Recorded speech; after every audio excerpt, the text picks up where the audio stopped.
Oh, Jane.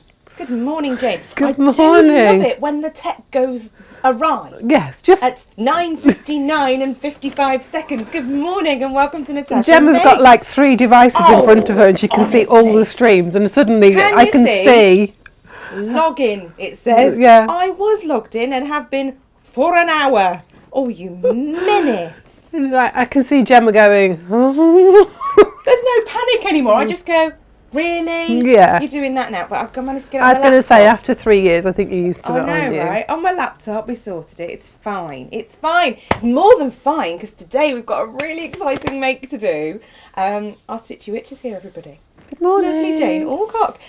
Yes, good morning. We are Coronation celebrationing. We are. Yes. Which is brilliant. And Gemma is super proud of herself, and we'll explain why in a moment. I am really proud And of myself. justifiably so. I am super proud of her too. And proud of you, because...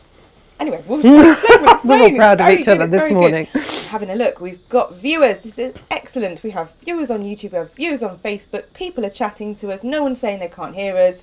A good sign. Good morning, Denise and Jimmy and Claire and Elizabeth. And Claire Angelina, who says, washing up done, I can watch guilt-free. Yes. Marvellous. Good-o. Well, you're here. It's And we are lovely. as well, which is grand. We've got a lot to cover today, so we're kind of going to roll straight into it. I Yeah, think. going to whiz through Yeah. the basic bits and then we'll Yes. crack on. Yeah, crack on. I think this is a good plan. But first, we need to show something really beautiful that a member of Team Makes has made, because we don't just sew here at Natasha Makes, we makes. Don't we? Yeah, we make We lots make of things. stuffs. And Inga's got a lovely new grandchild, and she's made this to go over his changing table, so he's got something to look at, keep him occupied, because he's not very fond of having his nappy changed. I don't know many babies that are. No, I know, and it's a really good idea to have something just to keep him entertained. Distract them, yeah. But Inga's good with wool. Yes, She's really good with wool. absolutely. But she's made this. Jane, I'm going to let you do the honours. It is just stunning. Look at this. Look at it. She's used a book, which are currently Would out the of close-up stock. work on it, Yeah, Gemma? I'm going to try. It's currently out of stock at our supplier, the book, unfortunately. Well, it will work if it actually does as it's told, Jane, you know. There we are. Look at those. Look at them, aren't they just They're gorgeous? beautiful. So this is a technique called Amigurumi. It's crochet, but it's Amigurumi, and it's the from a peacock. book by Sarah Abondio, I believe her name is, called Mini Amigurumi Birds.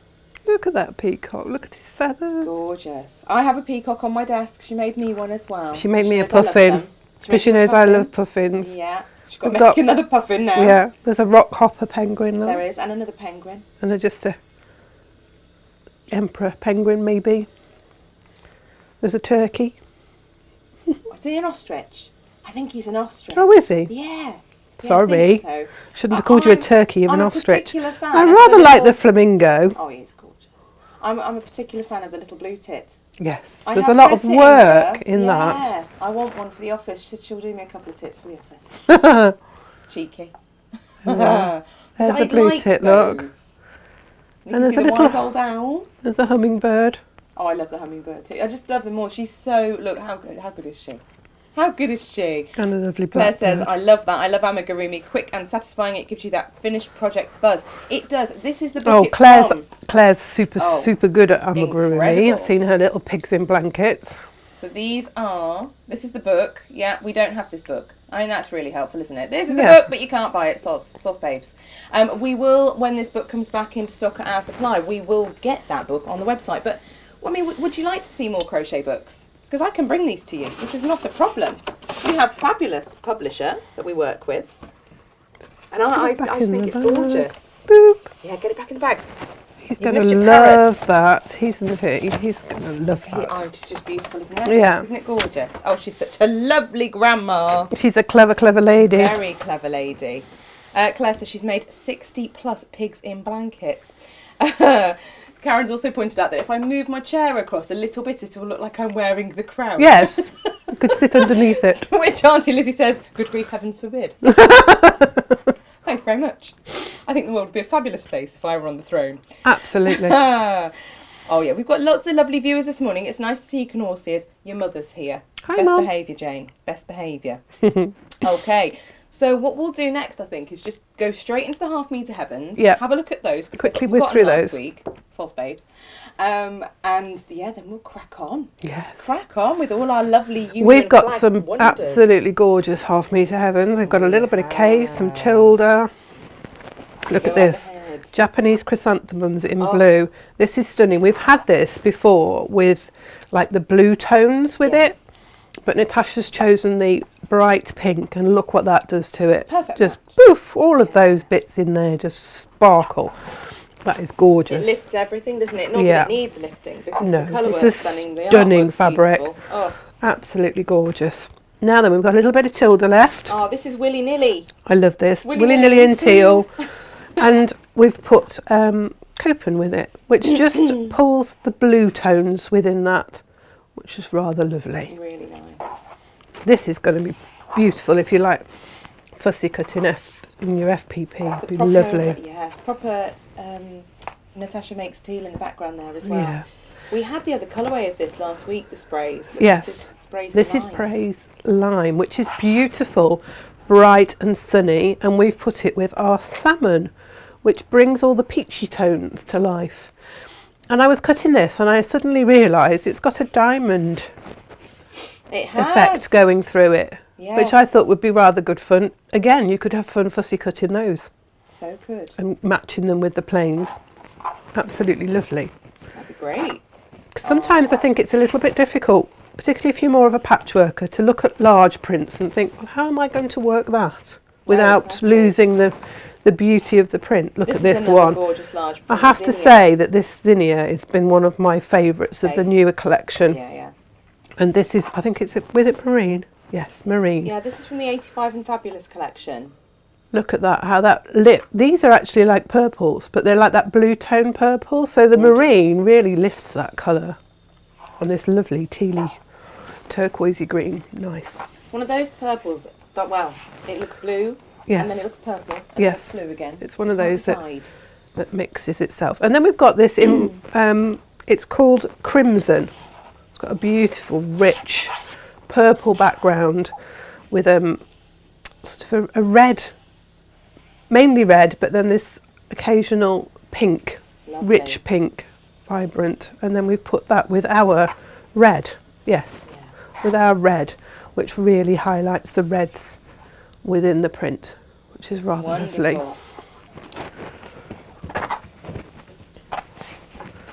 We've had this next one before, Jane, and it went in milliseconds. Charlotte Teal. Yes. This is a lovely fabric, and again you'd have such fun fussy cutting this. It'd look lovely on its own in a bags or things like that. It'd be a brilliant shocker, it's wouldn't gorgeous, and that's with magenta, because look how that just lifts these colours within there. Beautiful. It's gorgeous. You know, gorgeous. Outer bag in the fabric. So these are all available midnight tonight, aren't they, Gemma? Plain fabric is the lining, Jane. That'd be a bag in the making done. Yeah. These go live midnight tonight. Yeah, they do. So they're not available now. No. You have to be patient and wait till midnight. Yes. This is Brolly's. I love this. It reminds me of Sweeties. And limpet shells a little bit as well. Yeah, and that's with amethyst. Yes, amethyst. Look. But it is proper, like the the proper parasols, isn't it? Yes. From the top. Gorgeous. Yeah, looking down from the top. Gorgeous. Beautiful. Oh, Farmer Ali's over on YouTube. She says, "Good morning, happy St David's Day." Yes, I meant to say that to all our Welsh listeners. Yes, indeed. Now, they were saying Happy St David's Day in Welsh, and I was listening to it on the radio on the way, and I thought, oh, I'll remember how to say that. But of course, as soon as I got here and started doing my prep, it's gone out of my head. Well, also, if we tried, Jane, we'd probably say it wrong and then offend half the Welsh nation. Could be quite rude. We can't do that. There's space over there, or there's space. Yes, with no space anywhere. Put them there. Oh, Jane, now there is something there as well that Natasha very briefly showed you. Oh, yes, this. But you immediately went, I want one of these. Mine. I've Look had at to this. order one of these for Jane. This is if you go to workshops or go to a sewing group, this is going to be what you'll want in your work bag. Go away in a camper van or a well, car yes, like if you've got small space to work in. Yes. It's so neat. It's an iron pad. That's lovely and firm but plush. That's an iron pad. Yep. And then you open it out and it's got a cutting mat. Now, if you're not a patchworker, if you do card making, it'll be ideal for that as well, because it's got centimetres as well as inches, which is rather lovely.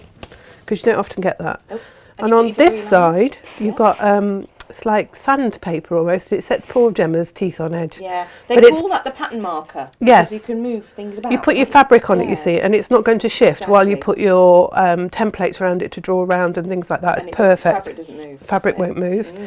And then this is like a suedette. And of course you can put your fabrics on there for pattern placement. See how Yeah. they work. And then again, they're not going to move. Nope, it's like a quilt wall, isn't it? Yeah. So it's Four just in one. a really lovely thing to have for your work bag. Just perfect, you know, to sit by your machine when you're in a class. Just enough working cutting mat there just to do your odd seam and things like that. Absolutely. So it's perfect. And the iron pad there, it's just lovely. That's Gorgeous. great. And if you bought the recent mega deal, so we had the organiser, the large organiser, or medium organiser I think it was, and the matching thread box with the Gutermann threads in. This matches. Perfect. We love a bit of matchy, Jane. We We're do. all about that life. So, yeah, gorgeous. That's a real essential. I love that. It is, it I'm is. looking forward to getting mine. But today is a patriotic day, Jane. We've gone all out red, white and blue. We have, and We've got many, some gorgeous many fabrics. goodies to show. Yes, you've been a bit busy because as well as making the obvious, Yes. you've done this as well. This is a panel. Yes. It came in yesterday morning. Yes, a metre panel. A metre panel. Made, and you've put these pennants relatively close together, and you haven't put any planes in between. No. But And you've we made measured it. There's 5 5 metre length, haven't you? metres there. With 2 flags. And then I left found 3 flags that I over. hadn't put 3 in. flags left Yes. over. So Wow. I was just like, you probably get a good 6 metres Yeah. without adding anything extra to it. So Or this you- is the panel. You punctuate it with other colours. Yeah. And you could just keep going. You could do forever. your whole house, couldn't you? Yeah, absolutely. So on your panel, you get, I think we've got it upside down, Gemma. Excellent. Should we do that the other way around? I mean, people can imagine, but Yes, we'll but do it. it's nice to have it the right way. Yeah. Now, I would say that that's a pennant shape, but then I don't know what these ones are called, They're the all triangle called pennants, aren't they? Yeah. So- I know what you mean. You've got that shape, Yeah. and then you've got your flag Yeah. shape, and then you've got the triangle shape. Nice. So there's 10 of the triangles, 6 of the flags, and 6 of the pennant ones. So you've got, 22 flags there, 32 flags there. Amazing. Yeah, Oh, maths, 22. Jane, don't maths 22. at this time in the morning, darling. Let's not do that. So I put it right sides together with this rather Yeah. fabulous fabric here, but we've put a bundle together with calico. We have it. It'll give it some stability. Yeah, it'll make it nice and Yes. stiff. And because if you're hanging it against your fence or your Yeah. wall, Yeah. you don't necessarily want to have anything fancy on the back. Calico will be plenty. Absolutely. So it's gone. You get a metre panel, you get a metre of calico, and Jane, we have actually put 5 metres of bias binding in there as well. Yes. We There's haven't got the your bias calico. binding in here because clearly Jane and I are quite lax this morning and forgot. I mean, Jane didn't forget; she didn't know. I've forgotten. But you get 5 metres of a polycotton bias binding as well. So that bundle is £19.99. Cool. That's amazing. We That have is got brilliant. some panels on their own. They're £13.99, but your mega deal today is to buy that bundle. Get your Yeah, calico, so you'll get a your metre bias of calico, binding which as is well. more than enough because the calico is what, 60 wide, is it? Or Yeah, bigger yeah. with that? I think it's bigger It's a than big that. old boy, isn't it? Yeah. It is a big old boy. And then that beautiful fabric that Jane just referred to that's on the back of her bunting, this piece that's hanging here, I have made a little infinity scarf out Yeah, of. half metre did that. Literally a half metre, because it's a wide fabric this. It's not your standard It's just- quilting it's 60 fabric width. Well, it's It's sort of 60 from dressmaking salvage width, to isn't it? salvage. Yeah, it's a but dressmaking we're width. saying it's sort of 56 because They obviously say 56 to 58. take your salvage off and I you've probably used- got that workable I area. used the full width. Yeah. And then I just cut the frilly bits off on the end. I just made sure that the puncture marks in the selvage were in my In were your my seam, yeah. So I literally took a half metre. So this is a metre piece, but I took a half metre, machined, folded it Long in half, edge, yeah. machined down the long line, the long edge, pulled it through, but only halfway. So you've got all your wrong sides facing out, and then machined around the loop, leaving a gap. If you're unsure what I'm on about there, if you've done the infinity scarf, just revisit those instructions. It will make perfect sense. You just don't have to piece your fabrics together. You can just use a half metre because it is a dressmaking width, isn't Yeah. it? You've But got that there. I could see this as tablecloths, Jem. Gorgeous for that. Or Gorgeous what, for you that. know, waistcoat front, Yeah. beautiful fabric. Really nice. It's really lovely fabric. we have got a cracking deal on this today. So we have put the mega bundle together of a metre of this with 3 half metres of planes, which I shall let Jane show you now. This is the metre piece. So you can see that you've got a good generous chunk of fabric there, because it is 60 wide. That's 60 from selvage to selvage, probably 58 workable area. And then we've got a half metre of navy, a half metre of white, and a half metre of claret. We chose the darker red because it's a deeper red that's within the flag. Looks gorgeous together. So we thought that was a nice combination there. Again, you could make bunting with that.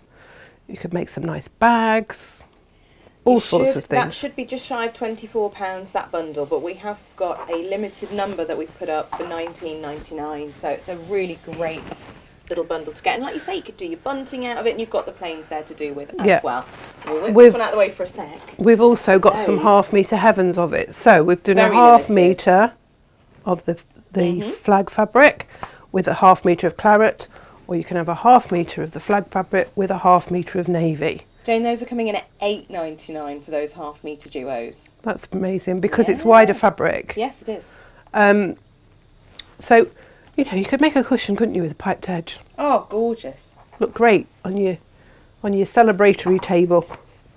Placemats, all sorts of things. Wonderful. And napkins as well. Yeah. And you know, I really like this one for table cloths. And this fabric only came in yesterday, and Gemma and I were looking at it, and Gemma said, "Do you think I've got time to make a tea towel dress?" Yeah, a pillowcase dress. Pillowcase dress. Pillowcase dresses. Because wouldn't that be lovely? You could add a border. Contrast bottom. We've put this with our copen, which is a slightly brighter blue, but it matches the blue within the hearts. Again, you could make tablecloths with this, waistcoat fronts, skirts, blouses. It's a 56 wide, is it? Did we say? Yeah, about that, yeah. So again, this one with the half metre of your plain is coming in at £8.99. I've also got this particular fabric up by the half metre at £4.99. Yeah. The half metre. It's I don't want to say it's a stiff cotton, that's not fair, but it's a thicker cotton than the flag. It's firmer, isn't it? The flag is more dressmaking weight. It's still cotton, but this is firmer, so it would make great bags. Yeah. Napkins and all sorts of cushions. Table, Again, you could use it for bunting, couldn't you? You could make flags from that. That would be really good fun. And Jane, we've put together a plains bundle as well that will go really nicely with that. Yes. Which is here. So let's just pop that next to that fabric. Next to it. So we've got again the copen. Copen, white, and scarlet. This scarlet. Yeah, yeah. These match the brighter tones within that. Sure. So maybe you want to use that fabric for your bunting, in which case. So that's the bundle, the 3 half metres. You can buy a 3 half metre bundle. You can buy your fabric by the half metre or as a half metre duo. Yeah. But you've got all the options here to be able to get plenty of time and get your bunting made at really, really fantastic prices because, you know, we're going to be all patriotic and have all our good decorations fun. out. Lots That's of what fun. we want to do. The other thing to mention as well is that beautiful fabric that I've made my scarf out of, as well as having it as part of the bundles and the duos that we've mentioned. We have got that by the metre, okay? And that is at a really ridiculous price. So I don't imagine that's going to hang around. If you want some of that, do some dressmaking with, do some decorations with, make some scarves with, you get 2 out of a metre. Then it's going to be a really popular one. I'd grab that. Yeah, it's going to be good, isn't it? Yes. We've also got these. These are really cute. Can we go close up on these? We shall. I think this is a really nice crafting activity. This would be lovely to make with small people. A young person. Yeah. I'm going to make one anyway. Well, I was going to say, you don't have to be a young person, but, you know, as a beginner kit, it's got everything in it, all the accessories you need. It's even got the little bit of ribbon in. You just need to add scissors and glue, and the finishing size is 10 by 8 centimetres. We've all got a fan of a Union flag in our lives as well. You know, there's quite a few out there. My friend's husband had a Union flag themed 40th. Yes. And, you know, I'd get this, and rather than put the ribbon on it, I'd be inclined to put a little D-ring on the side and make that into a key ring. Yeah. You know, have that and new keys. Yes. They're We've lovely. got people that have got minis and things like that that like exactly to keep, that you know, iconic, that sort of iconic British feel to it. Perfect for that, wouldn't it? Absolutely. Absolutely. Those are only £2.99, those little kits. They're really fabulous. But Right. Jane, we also have a make, Yes, do we not? we do have a make, and we've got a super bundle for these. So what we've done with this particular make is like we did with the spring chicken, really, Jane. Yes, we've given you everything. Yeah, we've bundled the fabric that you need for your top, for your binding. We've put your backing in there. We've put some beautiful premium 80/20 wadding in there as it's well. lovely. If you decide you want to use a different wadding that you've got at home and put this in your stash, we cannot blame you, No, can we, Jane? absolutely you might not. have to do that. Put your Bondo web in.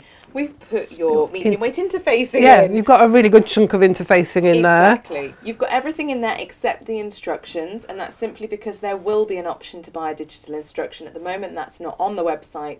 The printed version is. But it might be that you want to make one for your home, one for your church, one for your local community centre, one for your local school. So, if you're wanting to buy more than one kit, we haven't put the instructions in. We don't want to be charging you for those each time. No. I've also put a deal today on both the instructions and the kit, so that when you're buying them, you can do this for under £50. That was my intention. That's fantastic. It is. And it's a really detailed instruction as well, because Jane will explain in a little while, but you have all these different components in there. Your Union flag on its own, you've got your crown, you've got your bunting. It's a really all-encompassing instruction that you could just take elements of and use in lots of definitely. different You projects, could just, couldn't you, Jane? you could make just the crown if you wanted to. You Yeah. could make just the flag. Yes. So, there's lots in there. You will see as well that just the flag is available as a set of instructions. You don't need to buy that to make the wall hanging. You get that in the main wall hanging instructions. We've just separated that out in case anyone just wants the flag. Yeah, because some of you might just want to make a cushion with the flag shape. That's Or, fine. a panel for the front of a Yeah. bag, or placemats, or Yes. whatever. Or you might want to make that and duplicate it multiple times, sash it, and have a fantastic Union flag quilt. Absolutely, that'd If be you bought lovely. the two plains bundles, Jane, the one that's, because we've got this plains bundle up on its own as well, Yeah, but the darks and the brights, yeah. you could have different Alternating flags ones, in there. yeah. That would be cool, It'd wouldn't look it? great, wouldn't it? Wouldn't it? Beautiful. So, But let me let's have a show look at this Jane, who can show bundle. everyone the kit. Is this a fat, did we decide a fat half in the end? Because we were playing with having a metre. I think we went for a fat half, didn't we? Possibly. Which, when I say a fat half, I mean a metre that's cut along the fold. So it's something like 45 by 40. You have got more than enough. Yeah, more than you need. Which is the main The thing. finished wall hanging is 42 by 27, something like that. I can't remember now. God, I've made it. It's all right, Jane. So, So we've got and the then, instructions next to you, love. yeah, Fine. a fat half of, I don't know, you've got the instructions. I've got the You've got them. instructions. You've got them. You've got them. It is 27 by 41. There we go. Or thereabouts. There around there. You've got a fat half of wadding. Again, that's sort of 40 by 45-ish, maybe 50. More than enough. That's the main thing. You've got a metre of iron-on interfacing. That's a half a metre, isn't it? For the iron Half a interfacing, metre, I think. sorry. Yeah. Still way more than Yeah. you need. And half a metre of Bondo web. And again, that's more than you need. Yeah. You will have, now this is where we've got two lots of, We have two choices of kit. two choices of kit. We've got the grey, which is the one I use. There's a metre of that. Yes, the light grey. So you've got light grey, or you can choose to have cloud, which is like a blue tone. And I'm going to show you the one that Gemma has created using the cloud, which is rather lovely.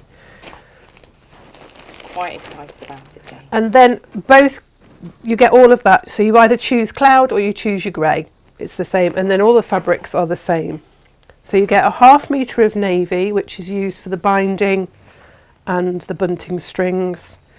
You've got the deep, well, it is gold actually, for the crown. You've got the purple for the crown. You've got the white for the ermine trim. And then you've got the bright red, which is used in the flag and the bunting. You've got, I think it's royal blue. You've got, that's used in the it is bunting royal and blue. the flag. You've got the black, which is used in the ermine trim. And you've got the deep red, which is used for the lettering. And then you'll have 5-inch-ish squares. They won't be exactly 5-inch, but they'll be around there for each of the remaining bunting flags. So you've got orange, yellow, green, jade and amethyst, I think it is. Nice. Green lavender. So there's a 1/2 metre of the navy, long quarter of the gold, long quarter of the purple. I think it's a long quarter of the white. Yeah. And the red, and Yeah. then the royal and the black and the crimson are fat eighths. They are. So They are indeed. quite a large amount of fabric in there, plenty of fabric to do the kit. I wouldn't say that you'd be able to get 2 kits out of there, No. but you've got more than enough and some left over for your staff. So you would either choose the light grey or the cloud. So you get all of that in your bundle, whichever one of these you wish to choose to have. I've done mine in the light grey and Gemma did hers in the cloud, because Gemma has blue tones in her front room where she's going to hang it. Absolutely, and I just wanted a bit of a blue background. Just fancy So it. we're going to do a ta-da moment here, because Gemma, Yes. and justifiably so, because I don't think we're wrong to say, are we, Gems, that you are quite new to patchwork. Yeah, so You know, I did my you've first played it safe, patchwork- haven't yeah, I you, did my with first squares patchwork class in and 2018. It was just squares, squares, and more squares. I've sewn for a really long time, but patchworking, I just stuck to sewing squares together until you took me under your wing yes, and and I'd made not her done- do other I've things. not done any FPP before this. Yeah, So that little tiny weeny bit there, that's FPP. Yes. I can tell everyone it's really easy because I've done it. yeah, And I did it really fast as well because I had to. yeah. And with no demo to go off. Well, 'cause this you is were on the thing. holiday.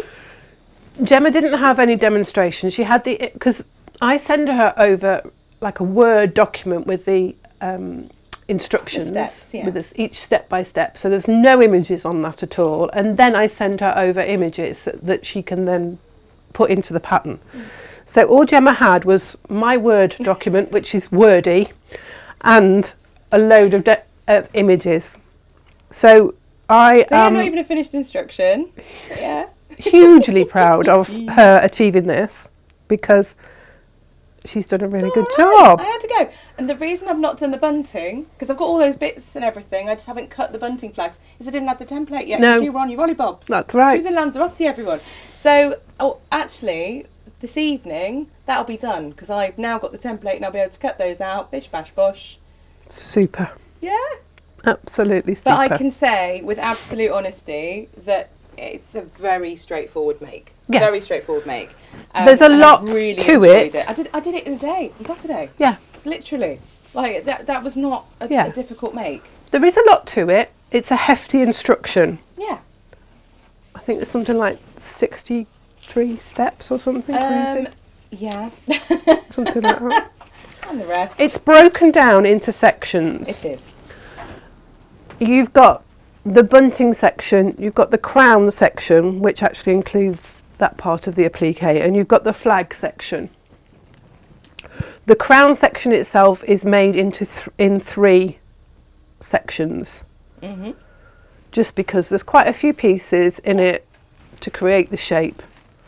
So I wanted to break it down into as simple sets of instructions as I could, but of course, obviously, the more steps you put in, the longer it appears. I So- think because there's so many steps, it sounds like it's going to be difficult, but Yeah. the fact is that you've done that so that it's easy. Yes. And it is easy. If I've pulled it together with Yeah. no finished instructions, no demo, and no point of reference because you weren't even in the That country. is hugely relieving for me, because Yeah. that means that my aim of having instructions that are easy to follow works. And I always try and aim my instructions at beginners. I was talking to Izzy about it because I think Izzy is trying to pull together a pattern for a bag. Yeah. And she said, "Oh, I'm really worried about it. I need to talk to Gemma about it." I said, "Don't worry about it. Just think that you are teaching a friend who's never made it before." Yeah. And that's who I aim my instructions at. If you're an experienced quilter, you'll be able to probably follow it by just looking at the images. But if it's your very first project, the last thing you want to do is pick up a project and it just says, make 4 FPP pieces for the crown cross. Yeah. Because if you've never done FPP before, foundation paper piecing is what FPP is, straight away you're going to think, well, I don't know what that means and I don't know how to do that, and you won't you probably just put the pattern to one side and think, oh, well, I'll think about that later. Whereas, procrastinate at will. yeah, with mine, I have literally gone step by step and shown you how to do the FPP. You get all your templates with your instructions. So you've got your 4 squares. We're going overhead. Yeah. Lovely. You've Okay. got your I'm 4. going to just run it from here. I think it behaves better. You've got your 4 squares that make the cross for the crown. And you've got your bunting template. And then you will have, and yours won't be like this because we have condensed it down so it looks slightly tidier. Yeah. But you will have all your lettering, and of course we have reversed it so that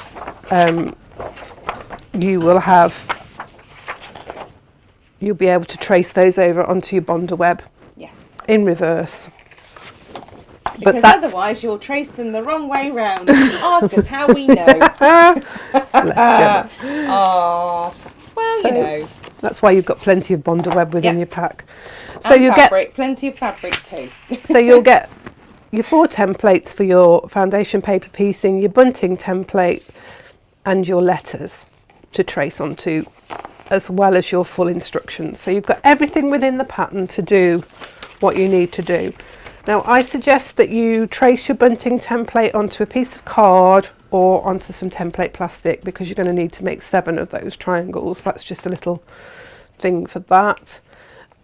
You may want to trace, because I think you will get, are we going to put this on our usual pattern paper or are we going to do it on a thinner paper? I don't know, because people might want to keep it for reference. yes, but at the same time it's nice to cut those out, isn't it? Yeah. So it will probably be on our normal pattern paper and then you can trace them off, because I think it's going to be better quality that way. Yeah, you may want to use it again, more durable. So trace them off onto thinner copier paper or even greaseproof paper. Yeah. Only because it's easier to get out. You can do it on the template of this paper. Greaseproof would have come out really easy. Yeah.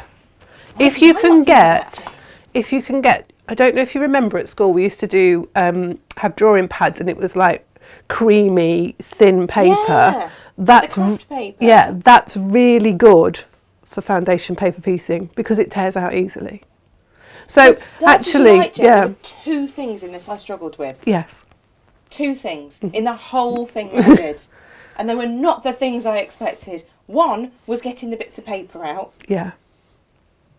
I mean, Yeah, that's you just worry silly, about isn't it? ripping your stitching, don't you? I was worrying I Yes. was going to rip my stitches out and I was going to pull all my pieces apart. Yeah. And the other was pressing over by 1/4 of an inch, and I don't know why. I was just having a funny. But actually, I've got a solution for that when we come to it.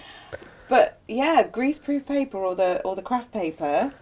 To be honest with you, and you can get foundation paper piecing paper, which is, again, the thing with foundation paper piecing is you're going to have to rip it out. So the cheaper and, for want of a better word, nastier your paper is, the better. Yeah. The thinner it is what you need. Right. So let's get on. We're going to, what I'm going to say is, are you sitting comfortably? Because then we'll begin. Because there's a lot to it. Yeah. There is a lot to it.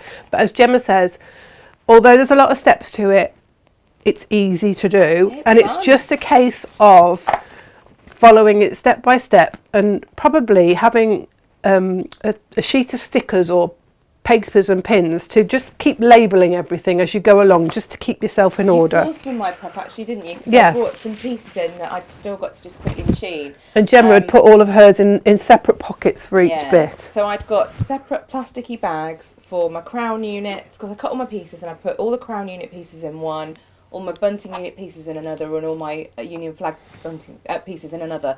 My overspill bits, spares. Yeah. Because you always need your spares, don't you? Yes. It's stupid, like, cut it. Well, you can always miscut something, or you think, well, I'm sure I had that square. Where's it gone? So you cut yourself another one, and there it is on the floor. I did that with my FPP because I was meaning to cut a bit. Anyway, his lordship came in and spoke to me, and then he got the sharp edge of my tongue. But then I had another one that has my binding strips in. So just having those there. But I had my quilt clips, so when I'd made my middle side units or whatever, I got a bit of paper, wrote middle side units, put it over and put a quilt clip on. Yeah. And put them to one side, because I knew which bits were which. It just keeps it all together. Yeah.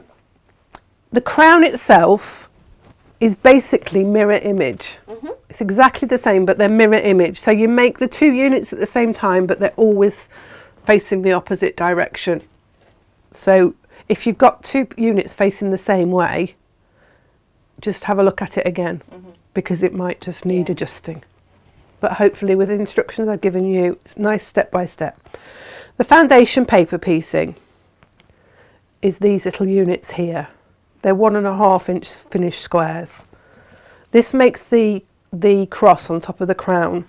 Now, for those of you that really can't stand foundation paper piecing, you can use the Creative Grids Kitty Corner ruler. Unfortunately, we don't have any of these in stock, which isn't helpful, but I do know that some of you have got this ruler. Yeah. So the Kitty Corner ruler makes every possible size of this unit. So for a 1.5 finished,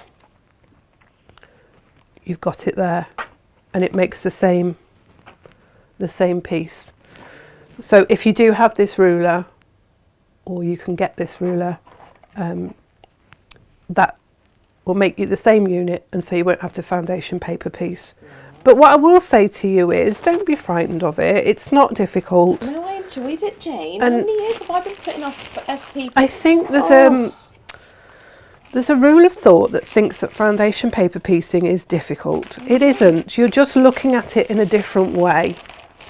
And you know, for this project, you're making 4 of these squares. I really do urge you just to give it a go. I'm genuinely annoyed with myself for how long I've not tried it, Jane, because I have put it off and off again and again and again, and actually I'd argue that I flew through those at high speed and then moved forward to the rest of the blocks and went, well, what was that about? Yeah, I think really quite often silly. The thought of it is worse than the actual making of it. Honestly, I threw those together really quickly. Yeah, it's basically 3 pieces of fabric sewn together. Yeah. You're using the paper as a pattern at the end of the day. You're going to have a 2-inch square. Now, when you do foundation paper piecing, you've got your pattern here, but you actually work on the reverse of it. So you're going to put your piece of, roughly cut around your square. So don't cut on that dashed line, just cut a little bit around it. And then just place your square of grey or blue, if you're using the cloud, on the back so that it covers that area from the dashed line around. Don't worry if it's a little bit skew-if and it's not quite on the line, because it's that, from that dashed line to that solid line is your seam allowance. The dashed line to the solid line is your seam allowance. So if it's not quite in the seam allowance, it's not the end of the world. You will be grateful of having a light or a window within your workroom, because if you hold your piece up to the light, you can actually see the pattern through the fabric. So just place a pin in just to hold your fabric onto the reverse of your pattern. So that's covering the whole of the square into the seam allowance. You will have 2 rectangles of your gold fabric, deep yellow I've called it in the pattern, just to differentiate it from the bright yellow that's from for the bunting. You're now going to place, you've got section B here, that's the corner triangle there. You're going to place this piece of fabric on the side, on the reverse of your fabric. Now, bearing in mind you've got that line there, and you want to have it 1/4 inch over that line. I'm just going to move my pin so it runs through the middle of that section A there. Now this is where you need to hold it up to the light, because if you hold your pattern up to the light, you'll be able to see the line through, and it's just roughly 1/4 inch. I'm going to get the camera around on the wide shot, because otherwise everyone's like, what? Can't see what she's doing. So I have got the pattern part of it facing me. I'm looking at the pattern. I've got my gold piece of fabric there, and I'm holding it up to the light, and I can see through my fabric here, I can see where that piece of gold is sitting. So I want it approximately 1/4 inch from that line there to where I can see the top of it. Just making sure that it covers all of that from that line there to that line there. Then what I will do is I will place a pin along this line here. Now I want to do that on this side where the fabric is. So just looking through, I'm going to place that pin along that line. That is in effect my sewing line. So I can just fold that back now and just double check that when I fold it back, yeah. And you can show everyone. So I've placed the pin on this side so that it sits along that line there, which is going to be my sewing line ultimately. But then I can fold that back and I can just check that when it's folded back it covers all of this area here.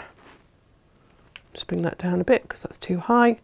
So when it's folded back you can see that that's well within that seam length there and there. Nice. That's what you need to be looking for. So then you place that, fold that back so it's sitting down like that, and then you're going to take 2 pins. While this pin is still in there, because you know now that it's in the right place, you might take a couple of goes at making sure it's in the right place. Don't worry, it's better to take your time now. And you're going to put 2 pins in along there and on that front on your pattern piece so that you can then see that's holding that piece of fabric in place while we sew. And Jen, you've done a really beautiful job of being really explanatory there. Yeah. It's really not difficult. It's not difficult. It's just not. Now, when you sew with foundation paper piecing, you want quite a small stitch, which is why I say take your time to make sure it's in the right place before you sew it, because if you then sew it and find it's not in the right place, you've got very tiny stitches to unpick. And you're going to start sewing just inside your seam allowance. So not right on the edge there, just on the inside the seam allowance, and you're going to take your line just past that line and sew just past into your seam allowance. So just sewing on the line.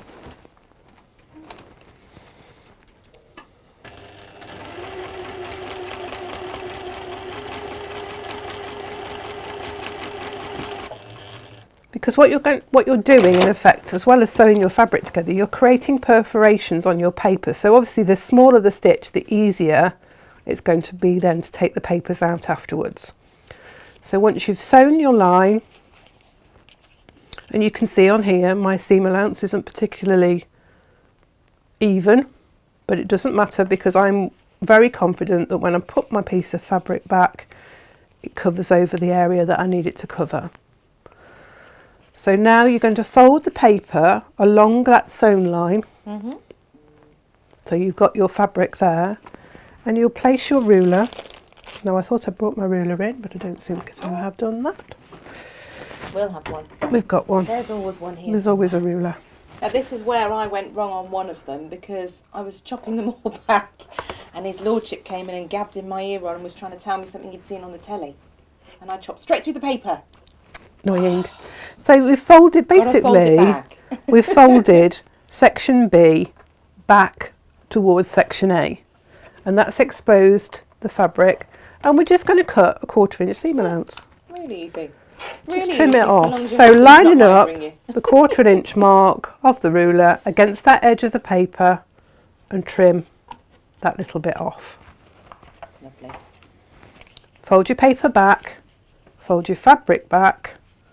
You can press it at this point or you can finger press it, just push it away from the sewn line and stick a pin in on the paper just to hold it down in place. And then you're going to do the same on the other side. So again, it's hold it up to the light, think about your seam allowance, think about your fabric covering your area, pop your pin in along the sewn line, but you want to do it on the fabric side. Just come slightly left in. Along there. Boop, sorry. It's alright. So my pin is there, it's on that side. And when I fold my fabric back, it covers the area I need it to cover. I might just bring that up just slightly because that's quite a narrow seam. doesn't matter because with such a tiny stitch it's not going to come unravelled anyway. But just check it again. Yeah, that covers the area I need it to cover. So I'm going to place my 2 pins in along that line there, take that back pin out like so, so that's in the right place, and then I'm going to sew along that line between A and C. And again, just starting a little bit into the seam allowance and just sewing a little bit past the seam allowance. Jane, very quickly, Jimmy said a bit of FPP is fun, and Elizabeth's asked Jimmy, because Jimmy, as we know, has sight issues. Yes. Jimmy, how do you know where the lines are? Very good question. And Jimmy's told us, Jimmy says, I have a picture in a flash machine. I print onto swell paper and then I put it through the machine that embosses the lines. Amazing. And then I sew along the embossed lines. That's fabulous. Isn't that incredible? That is so clever. Jimmy's saying I could do a video on the way I do it. We'd love to see that. That's amazing. That's really clever. Isn't that brilliant? It's amazing, isn't it? The resources that are available that make everything accessible to everyone. But not everyone would know. And, No, that's right. Yeah, that would be great. So again, to see that. I've folded that paper back. So I've folded section C back, lined my ruler up against the edge of the paper. If you've got one of those add a quarter seam rulers, they're perfect because they butt up against the paper. So, but you know, this at the end of the day, this bit of seam allowance, it doesn't have to be, you know, spot on exactly 1/4 inch because you've sewn it together now. So as long as it's 1/4 inch. Do you know, I think we have got one of the add a quarter bundles with the 6-inch and the 12-inch ruler in. They are really handy to have, particularly if you enjoy doing foundation paper piecing. They are an FPP favourite, aren't they? Yeah. So I've just pinned that back now. So I've got my fabric. So that's all the sewing side of it done. I've got my ruler, it's under there, look. So now I'm going to lengthen my stitch, and if you've got one of the digital machines, and I'm going to sew in the seam allowance all the way around. Just, if you've got a digital one, just take it up to the highest number. Yeah, mine's about 5. I just walloped it all the way up. Yeah. Because like I say, I didn't know. Yeah, just had my notes. Yeah. And my images. Worked a treat. And this is just so it holds all the fabric in place because you're then going to trim it anyway. And we're just sewing, it doesn't have to be exactly in the middle, it can be close to the dashed line. It's just to hold the fabric in place so that when you trim it back, it's not going to fall forward and you're going to miss it and end up with an irregular shape or cut through your fabric. So you can see now that that's how that looks. If we can go overhead. Little delay on there, Jane. Yeah. So my tacking line, if you like, is in there. So we're going to take that back to the pattern side and we're just going to trim now along that dashed line. Just line your ruler up. Use your second best rotary cutter because you're cutting through paper. Yeah. One that needs a blade changing soon. Yes. If you're an FPPer, you probably have a separate rotary cutter. I was going to say, I know some people have a rotary cutter for paper and a rotary cutter for fabric. Yeah. I do know people that do that, and you know, if you do it a lot, then that's quite a good idea. Absolutely. So you're just trimming around your square along that dashed line. So that just tidies your square up and gives you your seam allowance. I'm just going to retrim that because it's just gone a little bit wobbly. It isn't quite on the 1/4 inch. There we go. You do make quite a lot of waste with FPP, but that's fine. So you're going to have 4 squares like this. You're going to sew 2 together so that the gold edges are against each other and the grey or the blue face inwards. The short point, the short edge of the triangle faces inwards. If you go this way, you're going to end up with a very different shape at the top. Yeah, let's do that. So the gold edges together and the narrow point of the triangles facing in towards the middle. Lovely. And because you've cut on the seam allowance, you can now literally just put them edge to edge and sew right down. And you're going to sew past, like you would do if you were just piecing, you 1/4 inch from the top to the bottom. You don't sew just on the line, you sew it all the way.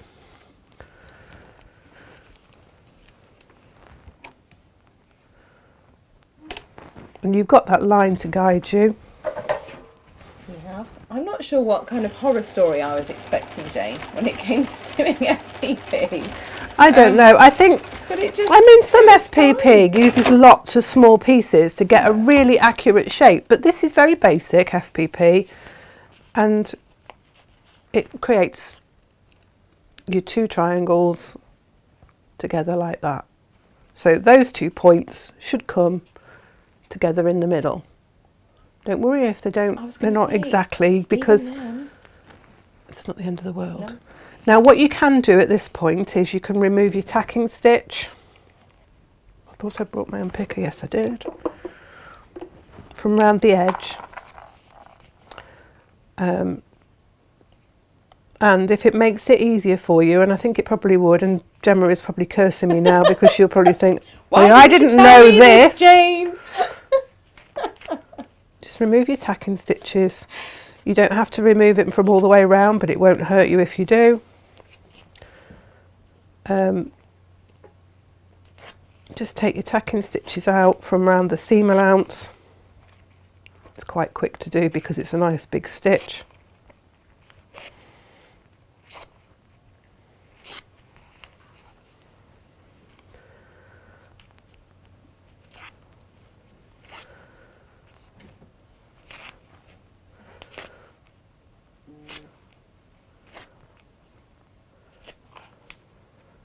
Like watching paint dry, isn't it? Somebody doing reverse stitching.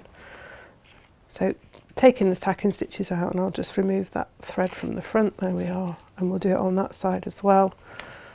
You might want to pin them together. You can see mine's moved slightly as I sewed it, because at the end of the day you've got 2 layers of paper and probably 4 layers of fabric to go through, so you might want to pin them together.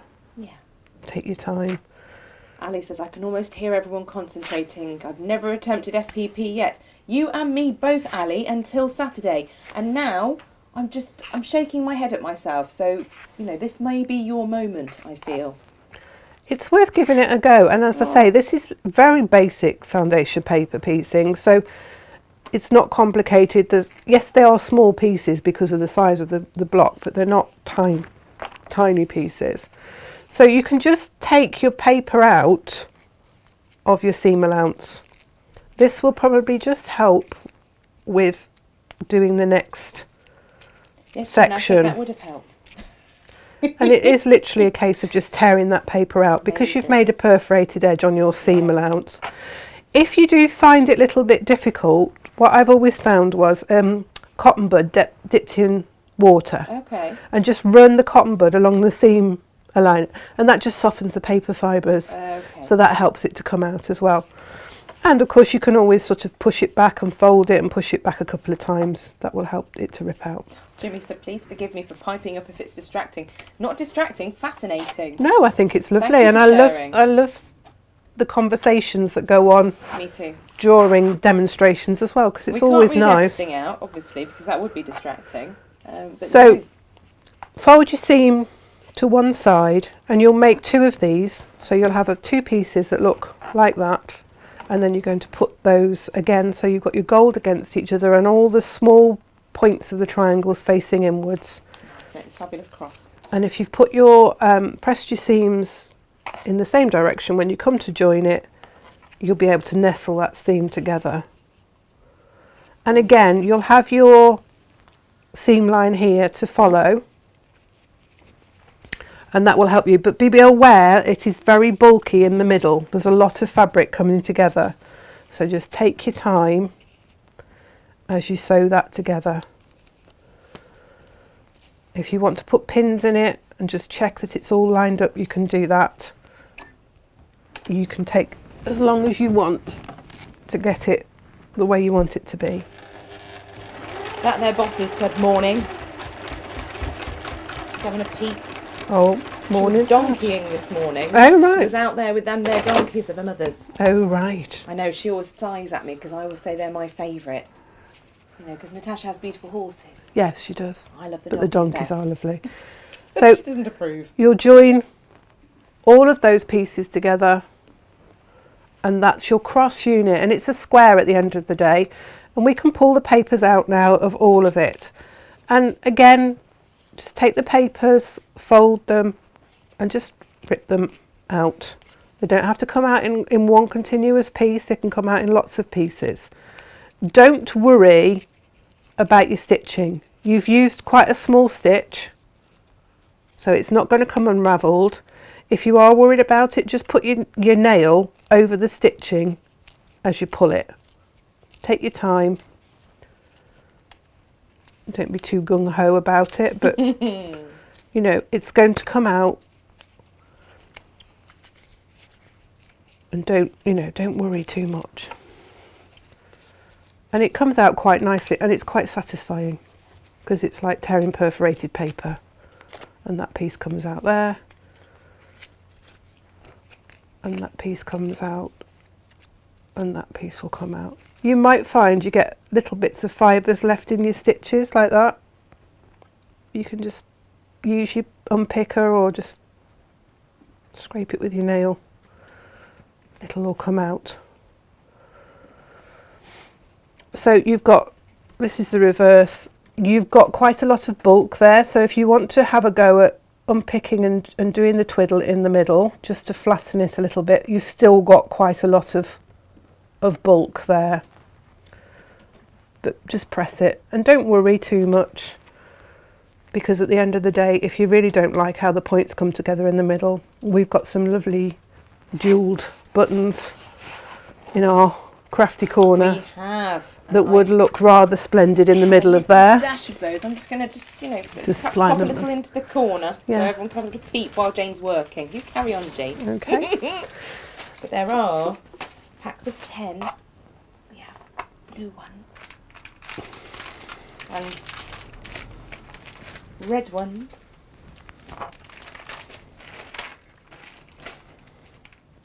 So under the framework of the cross, we've got that unit mirrored. So we start off with a rectangle of the background fabric, the grey or the blue, and you've got a rectangle of gold. Now you want to put on your rectangle a line from the corner towards the middle. Now I put the middle, and poor old Gemma was like, well, it's not the middle. So we've changed that to a 45-degree line. Yes. Because it doesn't come exactly in the middle, it comes just a bit below the middle. So from the corner, so one line will go from the top right to the left hand side, and the other line will go from the top left to the right hand side on the other piece. Yeah.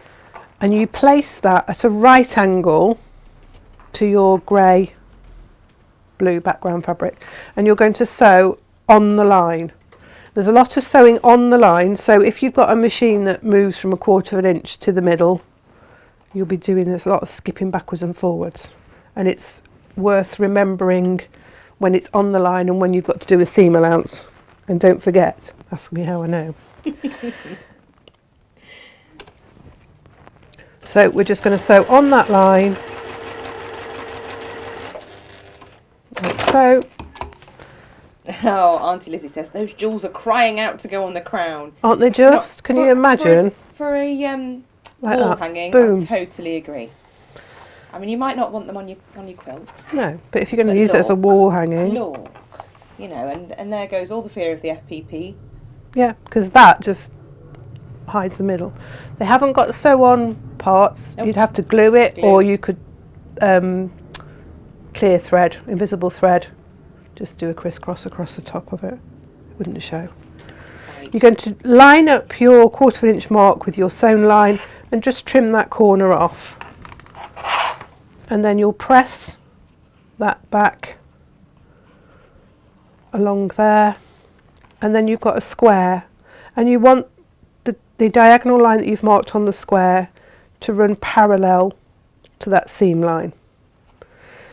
And so when you come to make these, you'll have two pieces. You'll have one that's got the seam going that way, and you'll have another one that goes the seam the opposite way. I've just pre-prepared mine so that you can see how it goes together. Otherwise we'll be here all day making it, which will be fun, but maybe super not. Fun, but then it's Big Back Day in the calf. So, Yes, that's right. Everyone's got things to do. Yeah, we don't want to be here all day. And of course you'll pin yours and make sure that it's all lined up nicely.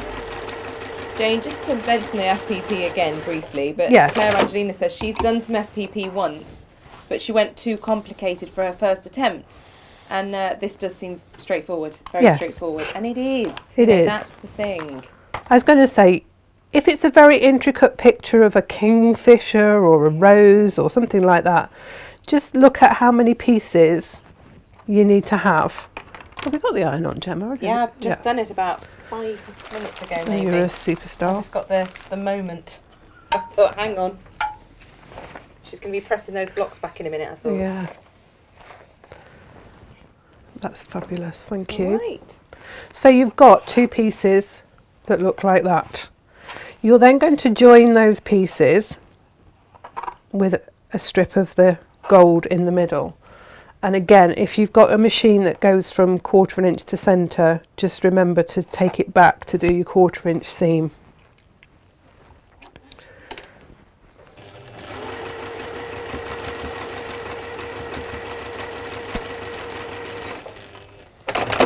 So we're sewing those two pieces so that it looks sort of like a Y shape through the middle.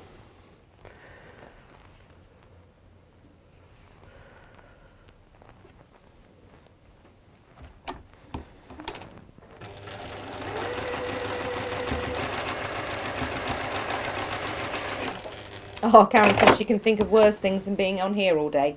Well, yes, there is that. Definitely. So that piece then sits underneath your crown shape, your cross shape, and you're going to sew those two pieces together.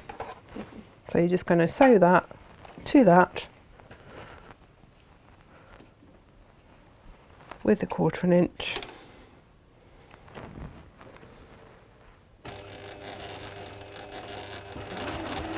Yeah, if you do have the fancies for a bit of the sparkly blingy stuff for your crown, I have popped those in today's collection as well, so you will find those there. They are a ridiculous deal. They're from our craft corner. Natasha did manage to get hold of some fabulous crafting items at bargain prices. So approximately 10 of those in a pack is £1.99, Jane. Fabulous. I mean, they're just worth getting. I mean, they're just worth. I mean, in your stuff. If you've got a young person in your family, they'll love crafting with those, adding a bit of bling to their cards and projects. Exactly. And like we said, So very regal. That's your cross section. Okay, so keep that to one side. Right, next part. This is where we start making, and it starts to come together, and you think, oh, actually, this does look like a crown. Hurrah! So once you've got over your your FPP moment, which was honestly fine, you're going to do the sides. Right, so these are the side units, and again, it's a case of joining rectangles and squares and mirror images. So again, you'll have rectangles and you'll draw a line across there, 45-degree line, one going from right down to the left hand side and one going from the left down to the right hand side, so they're opposites. You're going to place that across there. Always think that you're sewing on the line and you're cutting the corner off. So if you I put it on the wrong way earlier when I was doing my prep, and I sewed it and I was like, hang on, I can't, if I cut that corner off, I've got that, that's nothing. Not going to work. You've got nothing. I've got nothing there. You've got a big old mess. So just think that you're just cutting a corner off, so just make sure that it's on the right way around. Perfect. And again, we're sewing on the line, it's always on the line for these. Oh, Claire Angelina says she sewed sequins by hand onto her crochet crown and she does not like hand sewing. Oh gosh. Oh no, you need Sequins. some Gosh. glue on jobbies. Just cut that corner, trim that corner away, press that back up, and then you're going to have a square. I had a square. There it is. The side unit on it. And again, this wants to go in the same direction as your seam. That sticker wants to stick on you, doesn't it? Just wants to stay with me, doesn't want to let go. So lining that up across there, and the line goes in the same direction as the seam.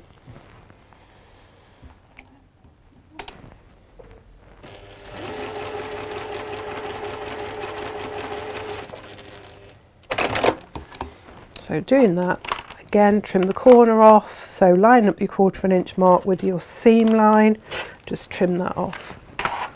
Oh, Cynthia over on YouTube even, in Ohio, Southwest Ohio, she says that the unit you've made with the cross by itself looks like a flower. Yes, it does. And you could do that. You could do that. Put the right colours in there. Absolutely. So you can see we've got opposite pieces there. You're going to have 2 pieces, find the right pieces. These ones here, this is very straightforward. It's a rectangle with a strip on the top. They're exactly the same. They go there and there. Okay, so that's that part of that.